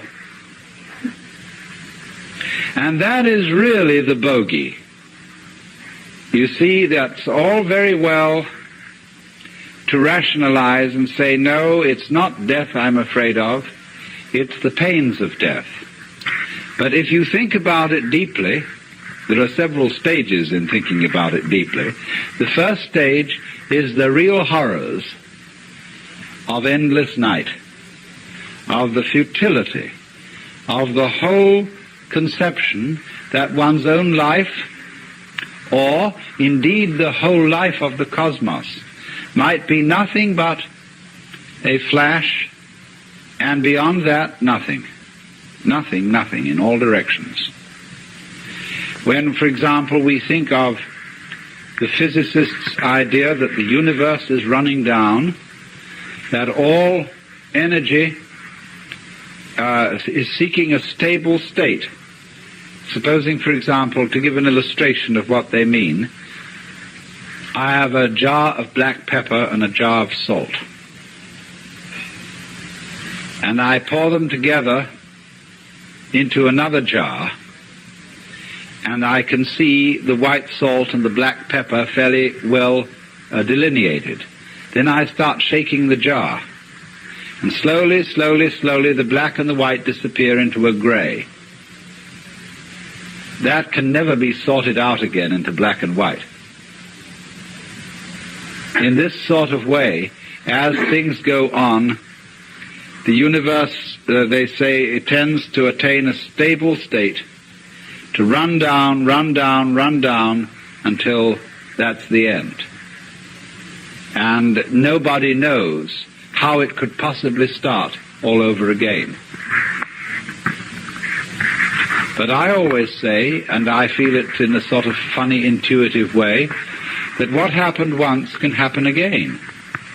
If this world started at some time, supposing there was a colossal explosion which set all these galaxies flying out, then what existed before that explosion must surely have been something like the stable state to which we shall run down in the end. And if it went bang once, there's absolutely no reason why it shouldn't go bang again. I suppose there are temperaments in logic. I have a temperament whereby I just cannot, it seems to me absolutely basic that what happened once can happen again. But there are other people who so cherish the unique that they can conceive the idea of something like existence happening only once. But you see, something that happens only once doesn't happen at all. What happens if a given sound consists of only one vibration? What is the upcrest of a wave apart from the downcrest? Can you conceive that? That's the same koan as what is the sound of one hand. You see, it always takes two. You can't have a purely left-sided person. Imagine. So, in this way, just as you can't have just one vibration, it's like the saying, the greatest strength of mind is to eat one peanut. and so it can hardly be done. So there isn't just one vibration. And a dit but no da sort of thing. You have to have it do more. So in just the same way, when you magnify this principle, there isn't just one cosmos, or one big explosion that starts and stops. All stopping implies starting. Someone just wrote to me, we haven't parted because we never met.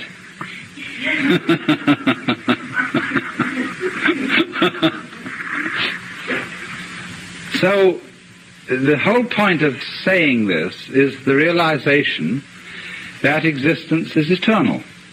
The going out of existence implies the coming in. And St. Thomas had some points here when he said, there could never have been a time when there was not being, because if there had been a time when there was nothing in nothing to produce something. But he didn't quite have the point, because what he didn't see was that nothing is productive in the sense that you can't have nothing without something. They go together. And all this thing is an argument, again, about whether the zebra is yellow striped black or black striped yellow. And what we see is that the black and the yellow, the darkness and the light, are simply two phases of the same. And that realization is exactly what transforms anxiety into laughter. Suddenly to see that you just, after all this anxiety, that you don't have anything to worry about. Now, that doesn't mean that there will not in our future lie some extremely painful experiences, or experiences that we would ordinarily interpret as horribly painful. We may all die of ghastly diseases, or of radiation burns, or of unimaginable things. But look here. I very briefly touched on pain yesterday and the way pain is interpreted.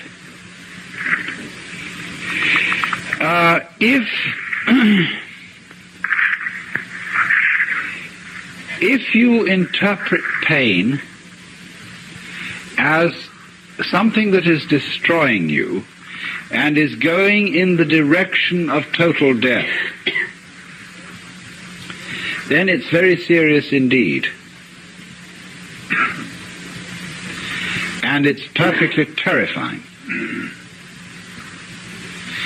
But I've been investigating experiences of people who've undergone torture.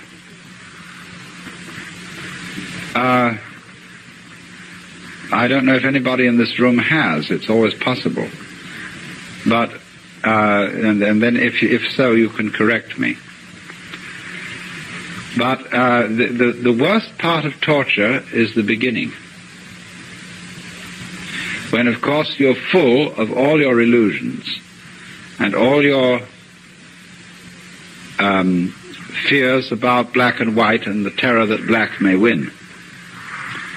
But it's said that as torture proceeds, it slowly changes the state of mind of the victim to a kind of drunken, masochistic giving in to the torture, so that it becomes something that he cooperates with.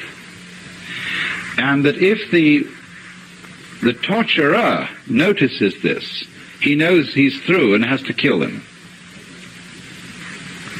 So, in other words, there is a point at which pain becomes an experience without having a negative interpretation put upon it. Becomes, in other words, converted into ecstasy.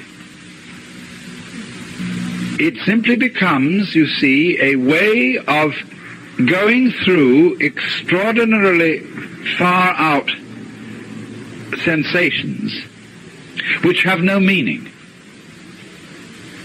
If they have meaning, the meaning of threat, the meaning of death looming at the end, and you know this is the tearing apart and the destruction of you, then you see it is absolutely horrendous. But if it has no meaning at all, just transpose yourself into another dimension to illustrate it, because what the dimension I'm talking about is a very tough one. But let's go back to a simpler one. Let's take sounds. Now, if you lie down and listen to all the goings-on in this area, and you will hear planes moving and cars and foghorns and all kinds of crazy sounds, you see, people this way and that, and so on. And you can listen to that and find it very interesting, very beautiful. But if someone were to do what John Cage does and put you in a concert hall with the expectation of hearing music, and by having a purely silent playing of the piano, compel you instead to listen to all the sounds going on around you, you would be shocked and feel that some kind of an avant-garde hoax had been perpetrated. You see, it depends on the set, on the way you approach the experience. Now, you can listen to sounds that are ordinarily considered unpleasant in a totally unprejudiced way. You can listen to discordant musical noises and find them extremely interesting if you listen carefully enough. You can listen to a squalling brat and find it musical. That this child, I'll never forget waking up one morning and listening to a child whining. The child wasn't saying anything. There were no words in it. It was just a plaint. And it wasn't exactly crying. It was a kind of...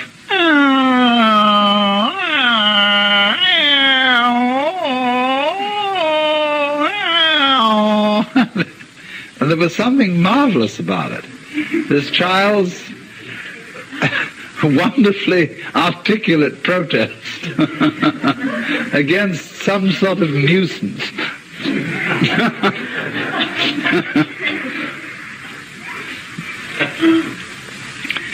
And so, listening into those things without interpreting them, listening to one's own interior frustration and pain in the same way, without interpreting it as being on one side or the other, on the good side or the bad side, on the black side or the white side, is what makes it possible, you see, to transmute these things. But you can't do this. You can't really, honestly transmute pain into a form of play, a form of weird, far-out sensations that are basically just that. So long as you fail to see the inner unity of the opposites, so long as you fall for the idea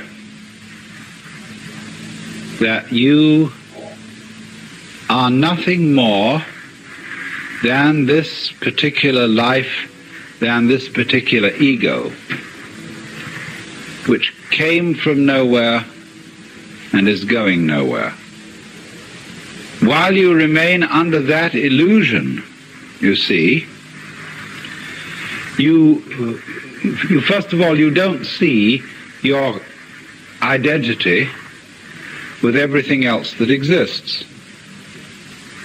Now,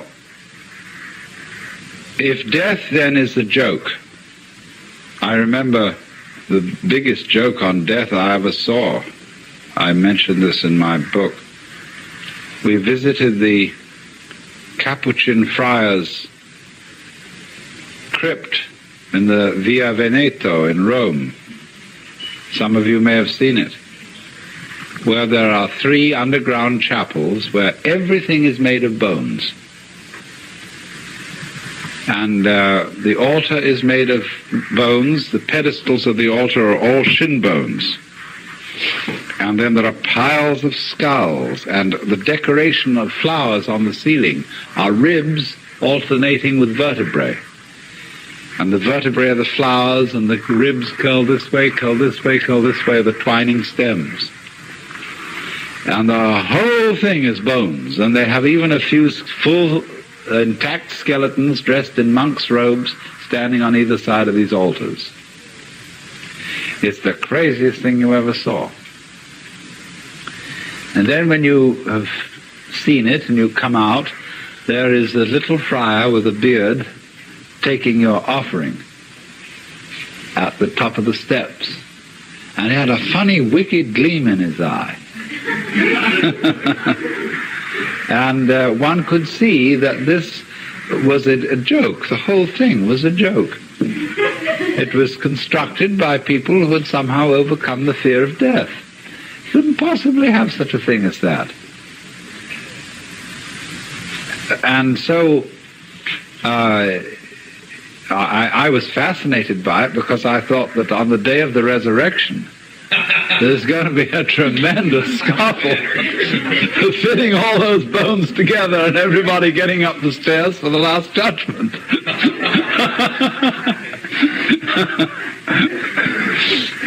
Well, so if it is seen that death is the jest, but the question is, you see, we are so tormented by the bugbear of it being the real end, by the imagination of the possibility of being in the dark forever. Now, you really must think this through, because it is a pure delusion. If you think, first of all, seriously about annihilation of consciousness, you will realize that annihilation of consciousness couldn't possibly be an experience. But being in the dark forever could be an experience. I mean, supposing you were buried alive and somehow you were immortal, that you had to stay shut up in a tomb for always and always and always. That would be pretty grim. But the annihilation of consciousness is not an experience at all. There isn't anything there to be afraid of. So if that's what's going to happen, there's nothing to worry about, I assure you. But on the other hand, if you think about it longer, about a state of eternal just not being at all, you realize that nature abhors a vacuum, and that since, just as the universe happened once, it can happen again. Since you were born once, it did happen, really. Well, it can happen again. Only the next you won't remember the one now, just as the one now doesn't remember the one before. Not because you've forgotten, but because memory is transmitted along certain channels. It requires the vehicle of brains. For example, it requires books and other records to maintain it. But as I pointed out yesterday, the fundamental what-have-you that underlies all this doesn't need a memory. It doesn't need to store memories. And so, just in the same way as you don't need to be conscious of the inner formations of your brain.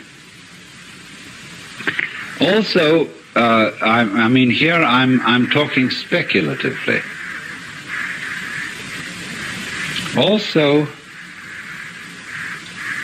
there are curious connections where we don't see any. That is to say, the interval between events is not insignificant. Just as you don't hear melody unless you hear the interval between tones. It's the interval that counts. So in the same way, blank intervals between successive manifestations of the universe and blank intervals between your forgetting who you are altogether and dying and someone suddenly becoming a baby. The blank intervals are not insignificant. Every painter knows, every architect knows that the space around an object or inside an object is just as important as the object. That, again, is the fact. If you don't notice the importance of intervals and you don't notice the importance of space, it is as if you had settled on the carpet here for the black design being the thing and the white background as having no significance. So what about the inside of this room? What about the shape of space that it encloses? We would say this is nothing more than a certain quantity of air. But don't you see that the distance, the space between that wall and this window is life room? That it's not nothing? That it's just as important? It comes into being at the same moment as the walls come into being? It connects them? And so likewise the space between our planet and other planets is not insignificant. So once you see that intervals of apparent nothingness are significant intervals, that their size makes all the difference to what's happening. When the intervals between dits are short, the note is high. When the intervals between the dits are long, the note is low or large, the high being little. See, why do we say high and low as distinct from little and big? Big instruments make big noises, little instruments make tiny noises. But at any rate, it's the interval that's important. So then, once you see the importance of the interval, you have seen that the white is as important as the black, or the other way round if you want to change your analogy. Do you see how you can switch these analogies? In one case, the white can be the nothing, the unimportant, whereas the black is the mark somebody made with a crayon. Or the other way round, the black can be the darkness, and the white is the flash of lightning that appears in the darkness. Change your analogy. It's like saying, once we used to say about high matters, high matters, lofty thoughts. But now we don't. It's more fashionable to say deep matters and profound thoughts. Someone was telling me yesterday in the group here that they were going to an Indian village in New Mexico where they had Christianity, but when the speaker referred to Jesus and God and so on, he pointed down all the time.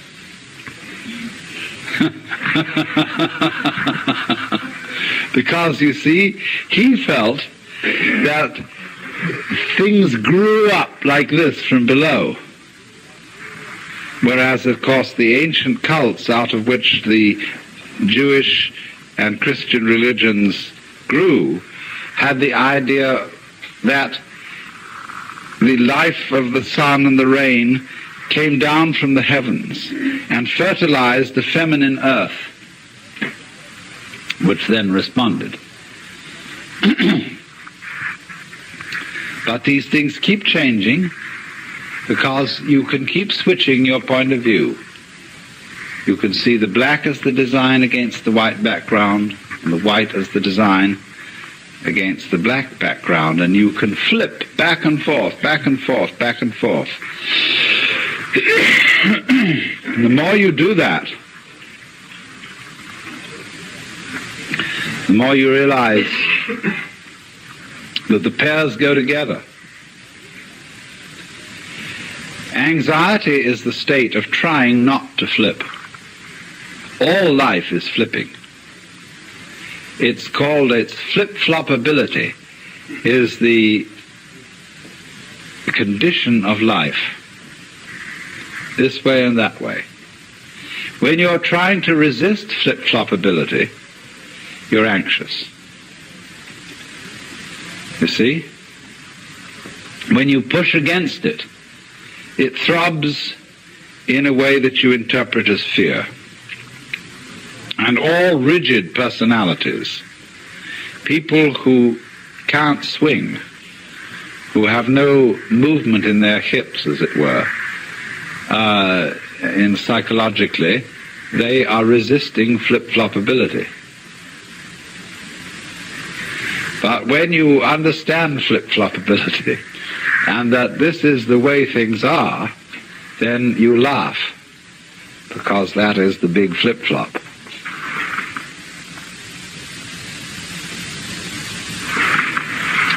This morning I was discussing the joke of death,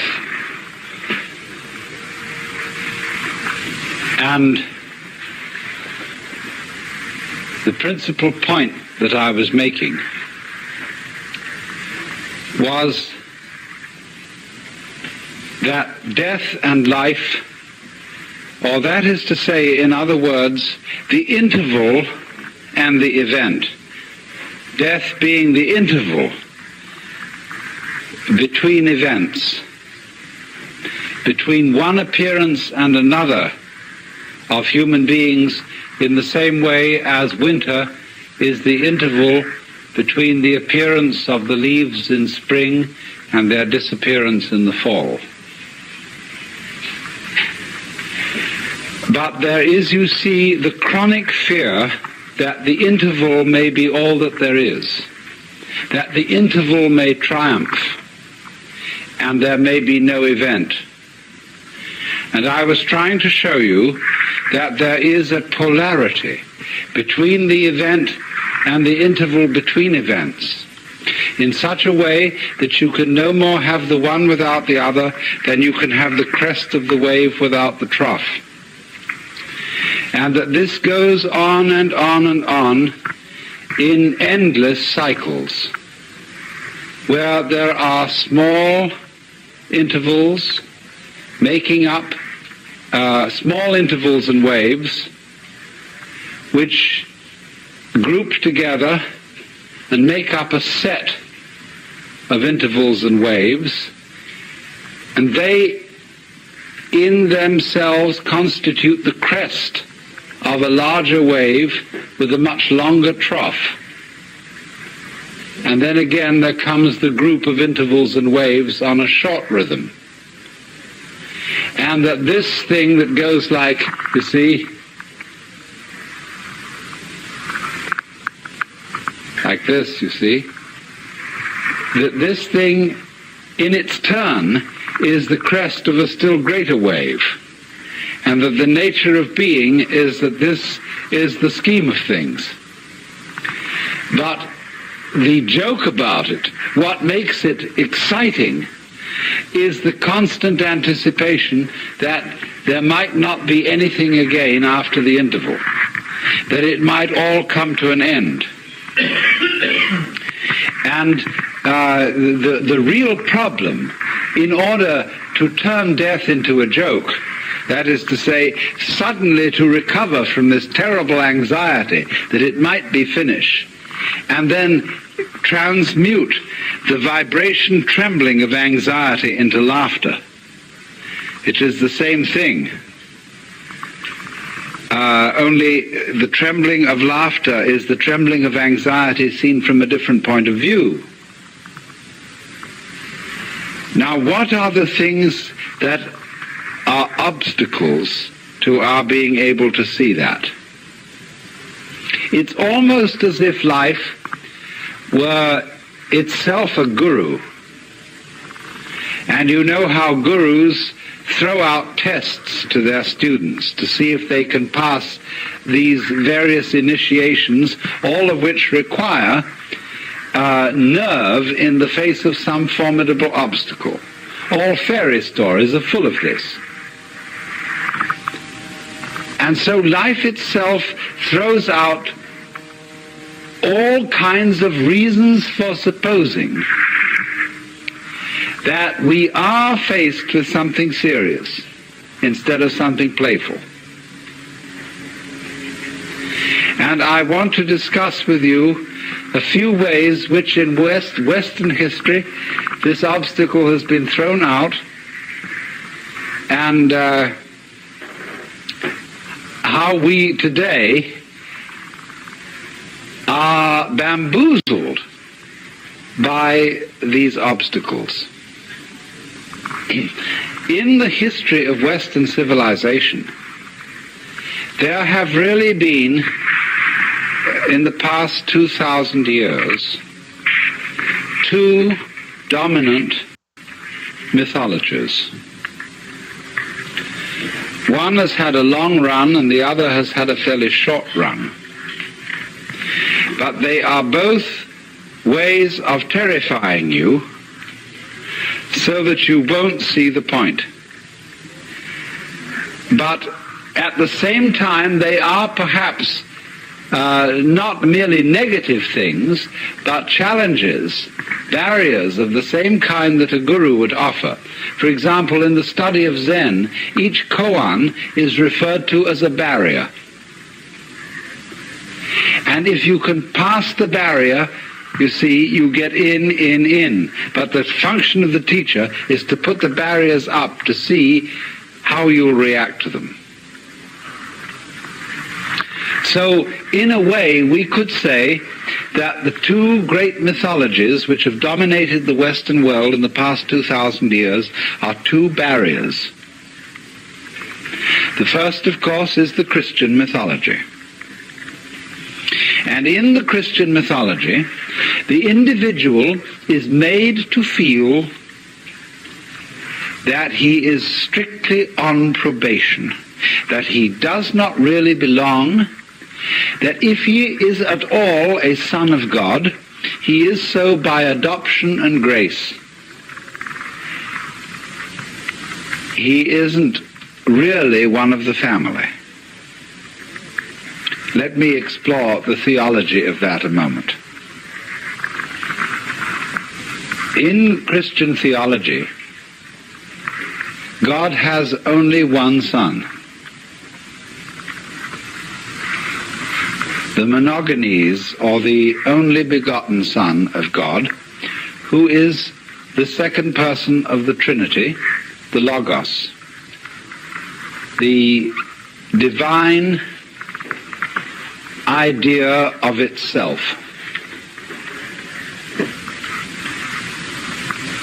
The Trinity constitutes a family, and naturally it's therefore threefold, because all for the Greek mind, and it was the Greek mind that molded Christian theology, meaning entirely depends on the structure of the Greek language.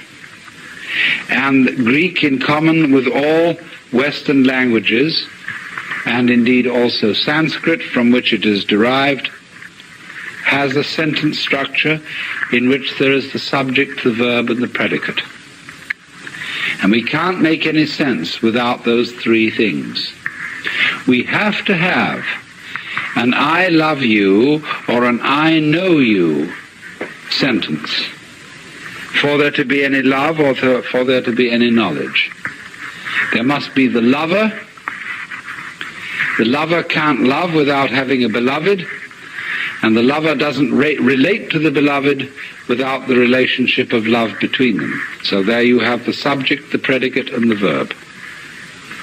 And so naturally, in Greek ideas, the very inner nature of reality of the Godhead itself must be threefold, following the structure of Greek thought and Greek grammar. So, in this way, the inner life of the Godhead is completely self-sufficient.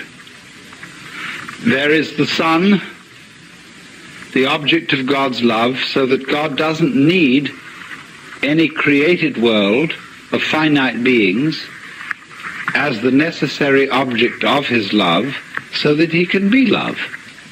You see? So then, the created world is something extraneous. It's something that the Lord threw off in a fit of exuberance. And although it is very much beloved by him, he doesn't in any way depend on it.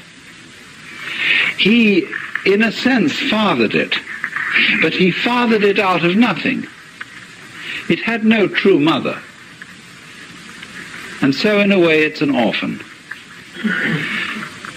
And the relationship between the Creator and the creature in popular Christianity has always been the relationship between the king and the subject.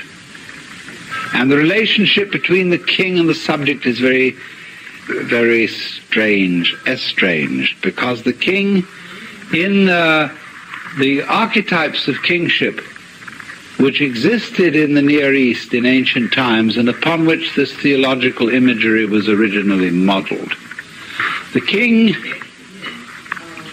was really afraid. He always appeared in the throne room with his back to the wall. He didn't stand in the middle of his people and say, and look around at everybody like that. He stood with his back to the wall like this. It's funny how all altars, Buddhas and things, have their backs to the wall, because there you can't be stabbed. And you have your guards and your henchmen on either side of you. And all the people prostrate themselves, because that way you can watch them all. They can't see you and you can see them. So you're safe. And that's the imagery, you see, which has given us our Western conception of God. Of the Father whose children have become a little bit too much for him. He's had too many. And they have to be kept in their place. And so he's a little bit frightened. And so the rules are set up. You just do so and so and so and so. And you must feel grateful for having been fathered. You're a miserable worm. And therefore, inwardly, because without me you might not have been. You owe everything you have to my having produced you. And you are a debtor. And because you are a debtor, you have a duty. Duty is the same word as debt, debit.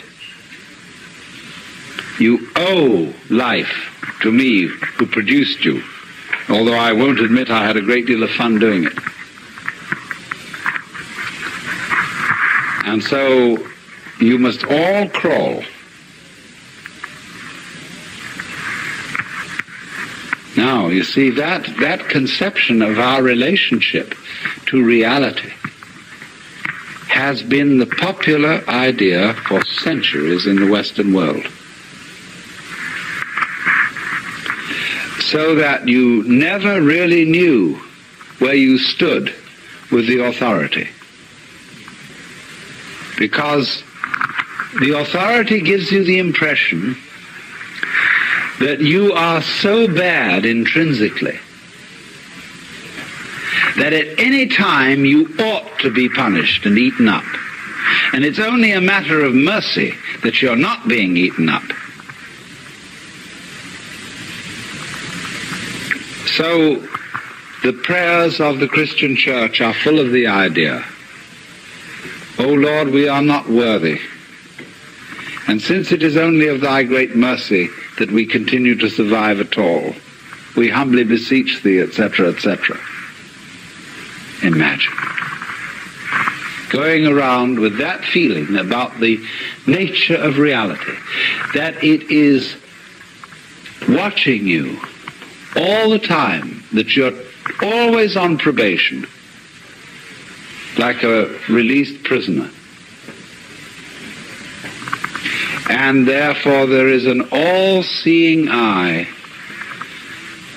at every moment of the day and night surveilling you, much more efficiently than any big brother could watch you through tiny TV cameras in your bedroom.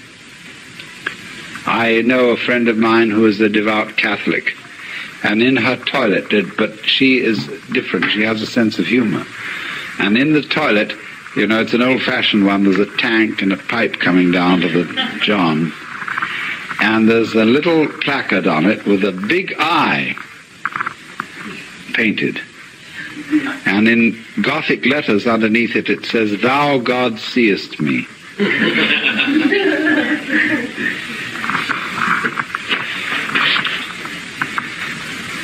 So always, everywhere, according to this mythology, there is the eye of the paternal judge watching you. Now, what can you do with a situation like that? If that's the way things really are, you don't know whether this Lord has a sense of humor, and whether you can say to him, "Hey, look, don't take such an advantage of me like that. Turn down that light a little. Close off your eyes sometimes. You don't need to be all that particular. You know I can't do anything to you. I can't knock you over. Why do you need to bug me all the time?" The sort of attitude is too much. And so people couldn't stand it. You know, 600 years of it was enough. And it became intolerable. Really intolerable.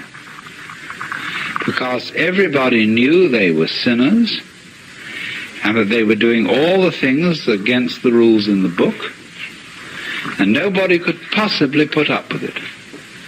So the only thing they could do to relieve themselves of this horrible father figure was to make out that the universe didn't have a father at all, that it was really an orphan, not even virgin born. It didn't even have a mother. In other words, in order to escape from the mythology of a conception of ultimate reality, which was much too intelligent and much too nosy, people had to invent a conception of the ultimate reality that was completely banal and dead. So the second Western mythology is the mythology of the mechanical universe, which is a fluke emerging from a process of absolutely blind energy. And you must notice the language in which the great thinkers of the 19th century thought about the world. Freud, for the basic psychic energy, used the word libido, which in 19th century Vienna was exceedingly uncomplimentary. Libido, blind lust. And so in the same way, the science philosophers of the 19th century talked about the world as being based on brute force, unintelligent energy, and worked out a conception of man as a really rather unfortunate natural fluke. Consciousness, reason, and indeed also the passions and feelings and desires of the human heart were nothing but the end product of a roulette wheel of natural selection. It's the most curious paradox that those philosophers of the 19th century who denied the supernatural origin of man and who insisted that man is simply a part of nature, one of the members of nature, nevertheless set up a state of alienation between man and nature without precedent. I am a part of nature. I am something that nature fluked into being, but nevertheless this fluke is something that nature doesn't care about. It doesn't care about my ego and its future. All that is important to nature is the species. The individual is irrelevant.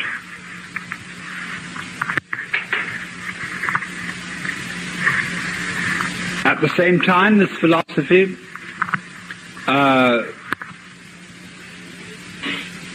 arose when we were becoming conscious of the sheer magnitude of the universe. And it took the first impression of this vastness as a pretext for making little of human beings and saying, what do you matter in this huge cosmos? You're just a little fluke. You're just a little nothing at all. This thing goes way on beyond all imagination. And therefore man is just so much fungus on a rock. And a very tiny rock at that. In other words, it took the standpoint, let's set up a scale between two limits. We will, and this is the traditional Western opposition. On the one end of the scale to the left here, you have matter, the inert, the clay put into shape by the potter. On the other end of the scale you have spirit, which is intelligence. And these are what the mathematicians call limits. And a limit is something you approach, but you never actually get there. Now, what the 19th century mythology did was to think of all things towards the limit called matter. It said, in effect, there is this dead material stuff. It is energetic, but the energy is unintelligent. It's a kind of roaring mechanical energy like fire or electricity or so on. It is not intelligent. And everything is really that. What we call human intelligence and consciousness are merely complicated forms of this primordial energy. And they are nothing but that. In the same way, we are evolved from lower orders of animals, and I can trace my ancestry to a protoplasmal globule, Pooh says. And, that's what you really are. You're only a complicated protoplasmal globule. Now, do you see the intent behind this mythology? The intent is to deprecate. The intent is, as we say now, to put down the human being, because the human being felt that hitherto he had been put up too far in the wrong way.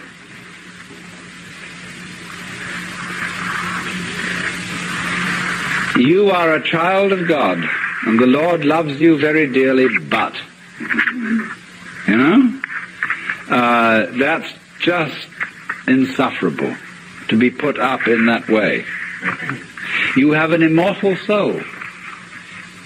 Your life is endless, but it can very well turn out to be a life of endless agony when you fry in hell. And that was a very serious threat to both Protestants and Catholics. And so it's much better, much more comfortable to have a dead universe than a living universe so everlastingly threatening. So then, the mythology of the 19th century, under which most of us still operate, because we operate under it because it has become so plausible. The science out of which this mythology arose has been so effective.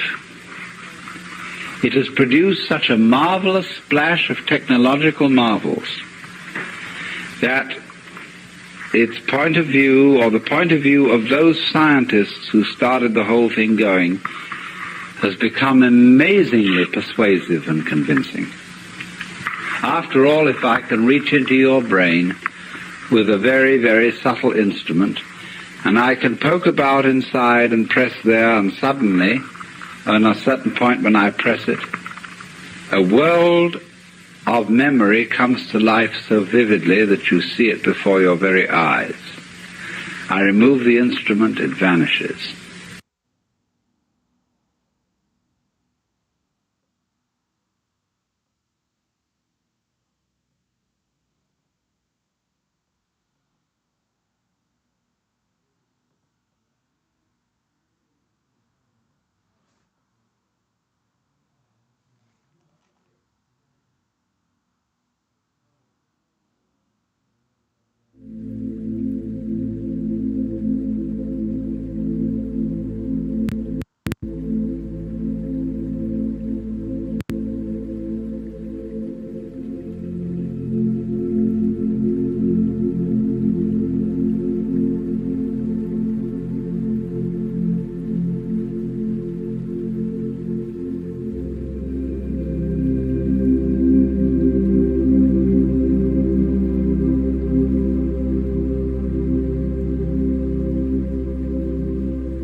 In ancient times, all kings had at their courts a court fool. And sometimes it probably was true that the fool was a crazy person who had a peculiar capacity for making inappropriate remarks. And there's something about inappropriate remarks that can be very funny. I remember as a child we used to play a game in which we had first of all a booklet with a story in it, but every now and then a word was left blank.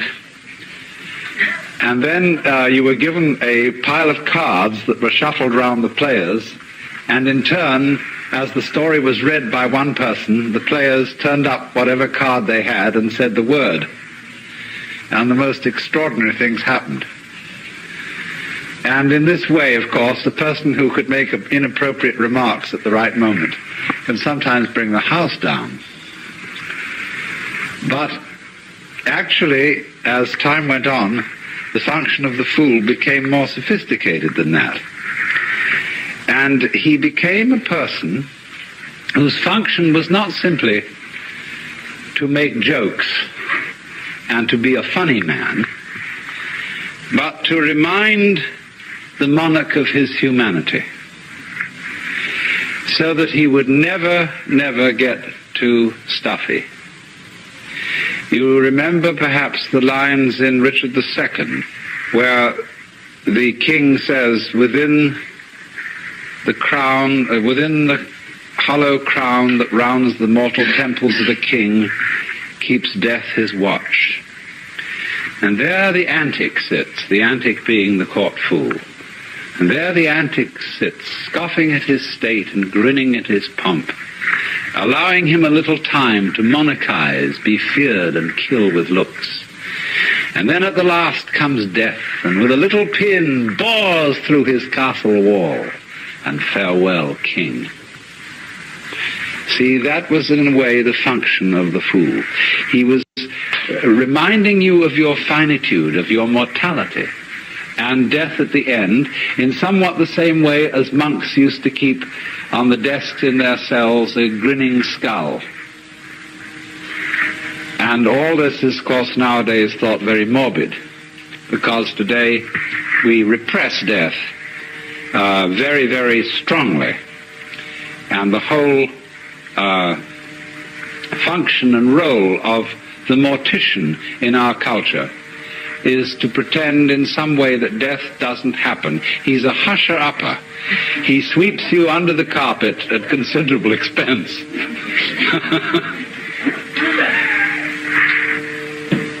Now then, I try to think whether there isn't any institution in modern society that really corresponds to the court fool. And there isn't. There is, of course, the political cartoonist, there is the satirist, there is the commentator, but he doesn't sit in the president's office. And the president can ignore him altogether if he so chooses. We don't like nowadays anyone to suggest that our social institutions are not altogether serious. We can't stand it because we're much too insecure. And this is a very dangerous state of affairs. And so it really is high time that in many ways the institution of the fool was reintroduced. I want to point out a parallel to this. In some ways, the fool, or the joker, and the monk have a parallel function. The monk is a person who abandons society. He is an outlaw, only he's an outlaw on the upper side instead of on the lower side. As the ordinary criminal is, as it were, below caste, the outlaw, in the sense of the monk, is above caste. And in the Buddhist religion, at its inception, the followers of the Buddha wore those dark yellow robes because those were the garments of criminals. It's just as if today we were to take the kind of blue jeans they wear over in San Quentin and go around in those, or the old-fashioned striped things that were put on jailbirds. And so they took on the garments and external appearance of the lower outcast, but they were in fact respected as upper outcasts. But in modern society, it is very, very difficult to be in that position. For example, in such a true republic as France, every monk and priest is subject to military service. That is not true in the United States, nor is it true in England. They are not quite so republican as the French. But But in this kind of modern society, more and more, you must belong. As Thoreau said, wherever you may go, men will seek you out and compel you to belong to their desperate company of oddfellows.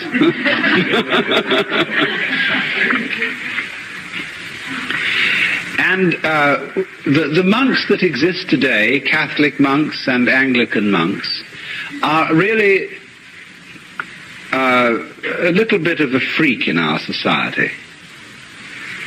They represent, in other words, the opinions and the discipline of a particular sect. They are not really, they have no actual official and social recognition. Because, you see, our society cannot stand non-participation. It cannot stand really fundamental criticism. And so it's in a very, very weak state. I remember as a boy in London going often to Hyde Park Corner and listening to people orate against anything they wanted to orate against. They could criticize and vilify even the most sacred institutions, and the police would stand by and pay no attention, sort of lean against the lamppost and let it all go on. And that's because the people as a whole in those days had a tremendous sense of security. They knew they were right, and therefore there was no point stopping anybody from criticizing them. But when you're not sure you're right, you have to stifle criticism completely. And the worst kind of criticism is the person who pokes fun. Non-participation of the monk isn't so bad, but the person who somehow suggests that society occasionally is something that needs to be giggled at. You see, this is the whole position. The joker doesn't outrightly deride things. He's not a slapstick comedian. He gives people the giggles about things that they thought were terribly sacred. And that is extremely demoralizing. So, in our day and age, you see, you must belong. And we need to relax on this and allow for non-participation under certain conditions, and these are the ancient conditions. That the person who does not participate in society cannot call upon society for certain things. He cannot call upon the protection of the police or of the army. He cannot call upon education for his children. He's not supposed to have any children. He may, I suppose, in this day and age, make what arrangements he chooses about his love life. But he mustn't be the head of a family, and he mustn't feel entitled to the protection and support of the community. If the community respects him and wants to support him just out of its own free will, then that's their affair. So that's the way of the monk. But the fool is in a different class from the monk. And to understand his role fully, we have to go into a number of preliminary things, the most important of which is to understand the nature of a social institution. Because, you see, the standpoint of the fool is that all social institutions are games. He sees the whole world as game playing.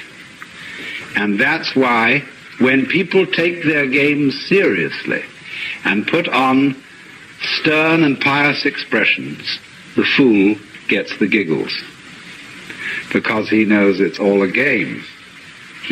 Now, when I say that he sees everything as a game, this does not mean mere game. Hamlet, although it's a play, is not mere entertainment. Or when you go to listen to a great orchestra, it is playing music indeed. But you are not seeing something purely frivolous. The idea of game basically is this, that the nature of the world is musical. That is to say, it is doing all these forms of trees and stars and people and all their complexities just to do them. It has no purpose beyond doing it. And in exactly the same way, in music, music has no destination. It isn't aimed at the future. It does travel in time, that is true. But it doesn't aim at a goal in time. The point of music is every phrase as it unfolds itself, and as you perceive the relationship of those phrases to earlier and later phrases. But music itself is dance. It's dancing with sound, and likewise in the art of dancing, you are not traveling. You are not aiming at a particular place. You are dancing to dance. And so what you might call the musical or game theory of the world is that everything that is happening is its own point. It's true that things do develop. For example, the seed develops into the tree.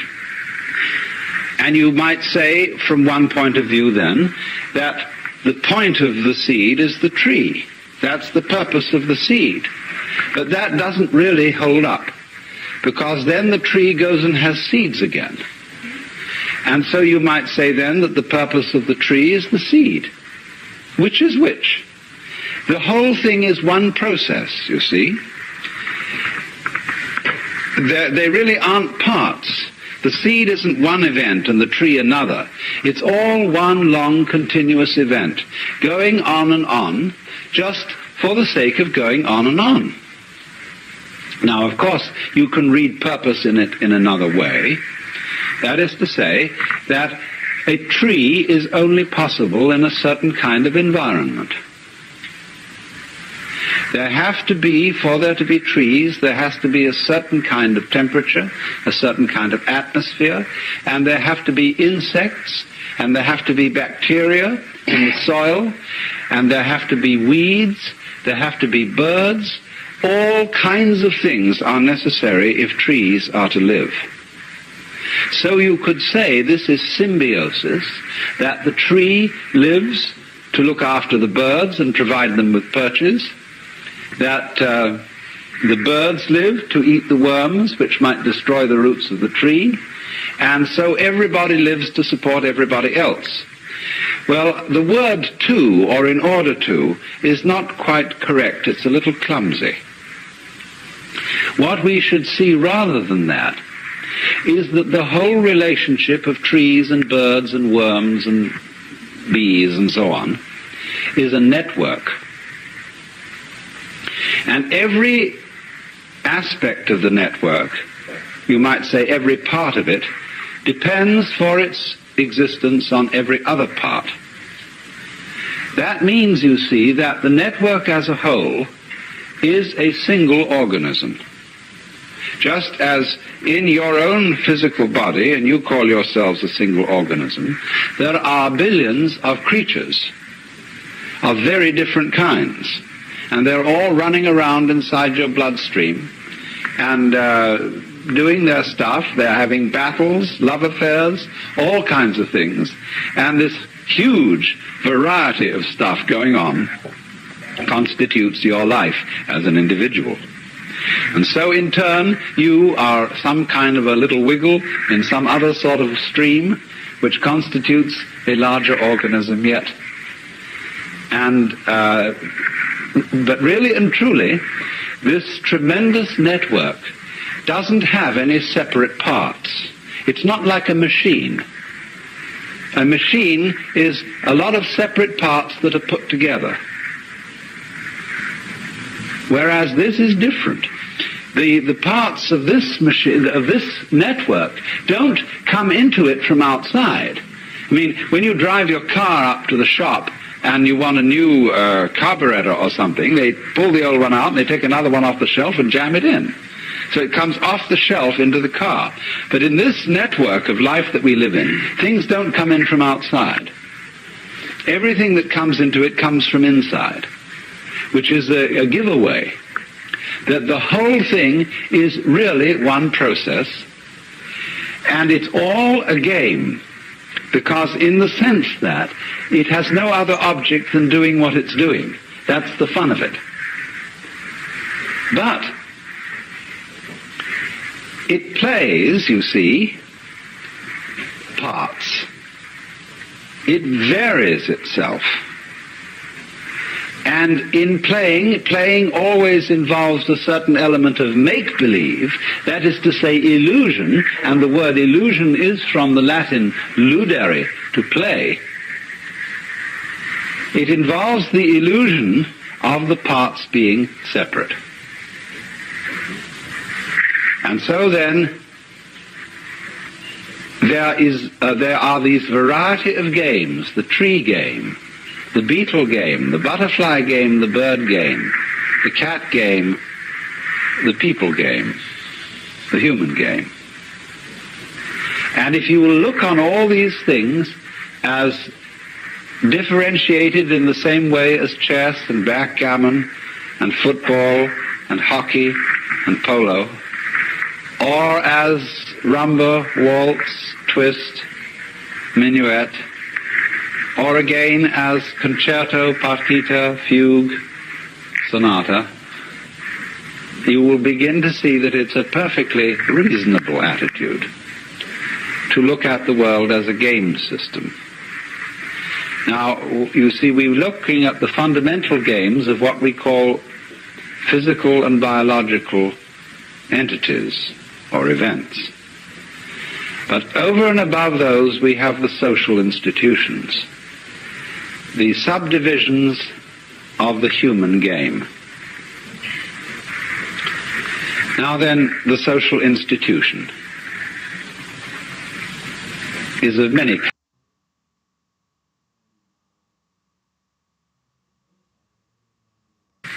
It's not simply things like marriage and the family,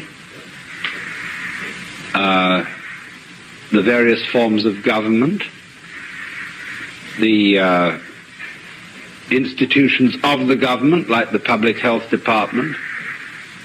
It's not just things like hospitals and banks and business corporations. It's not even money only. That's a social institution. So are all our weights and measures, our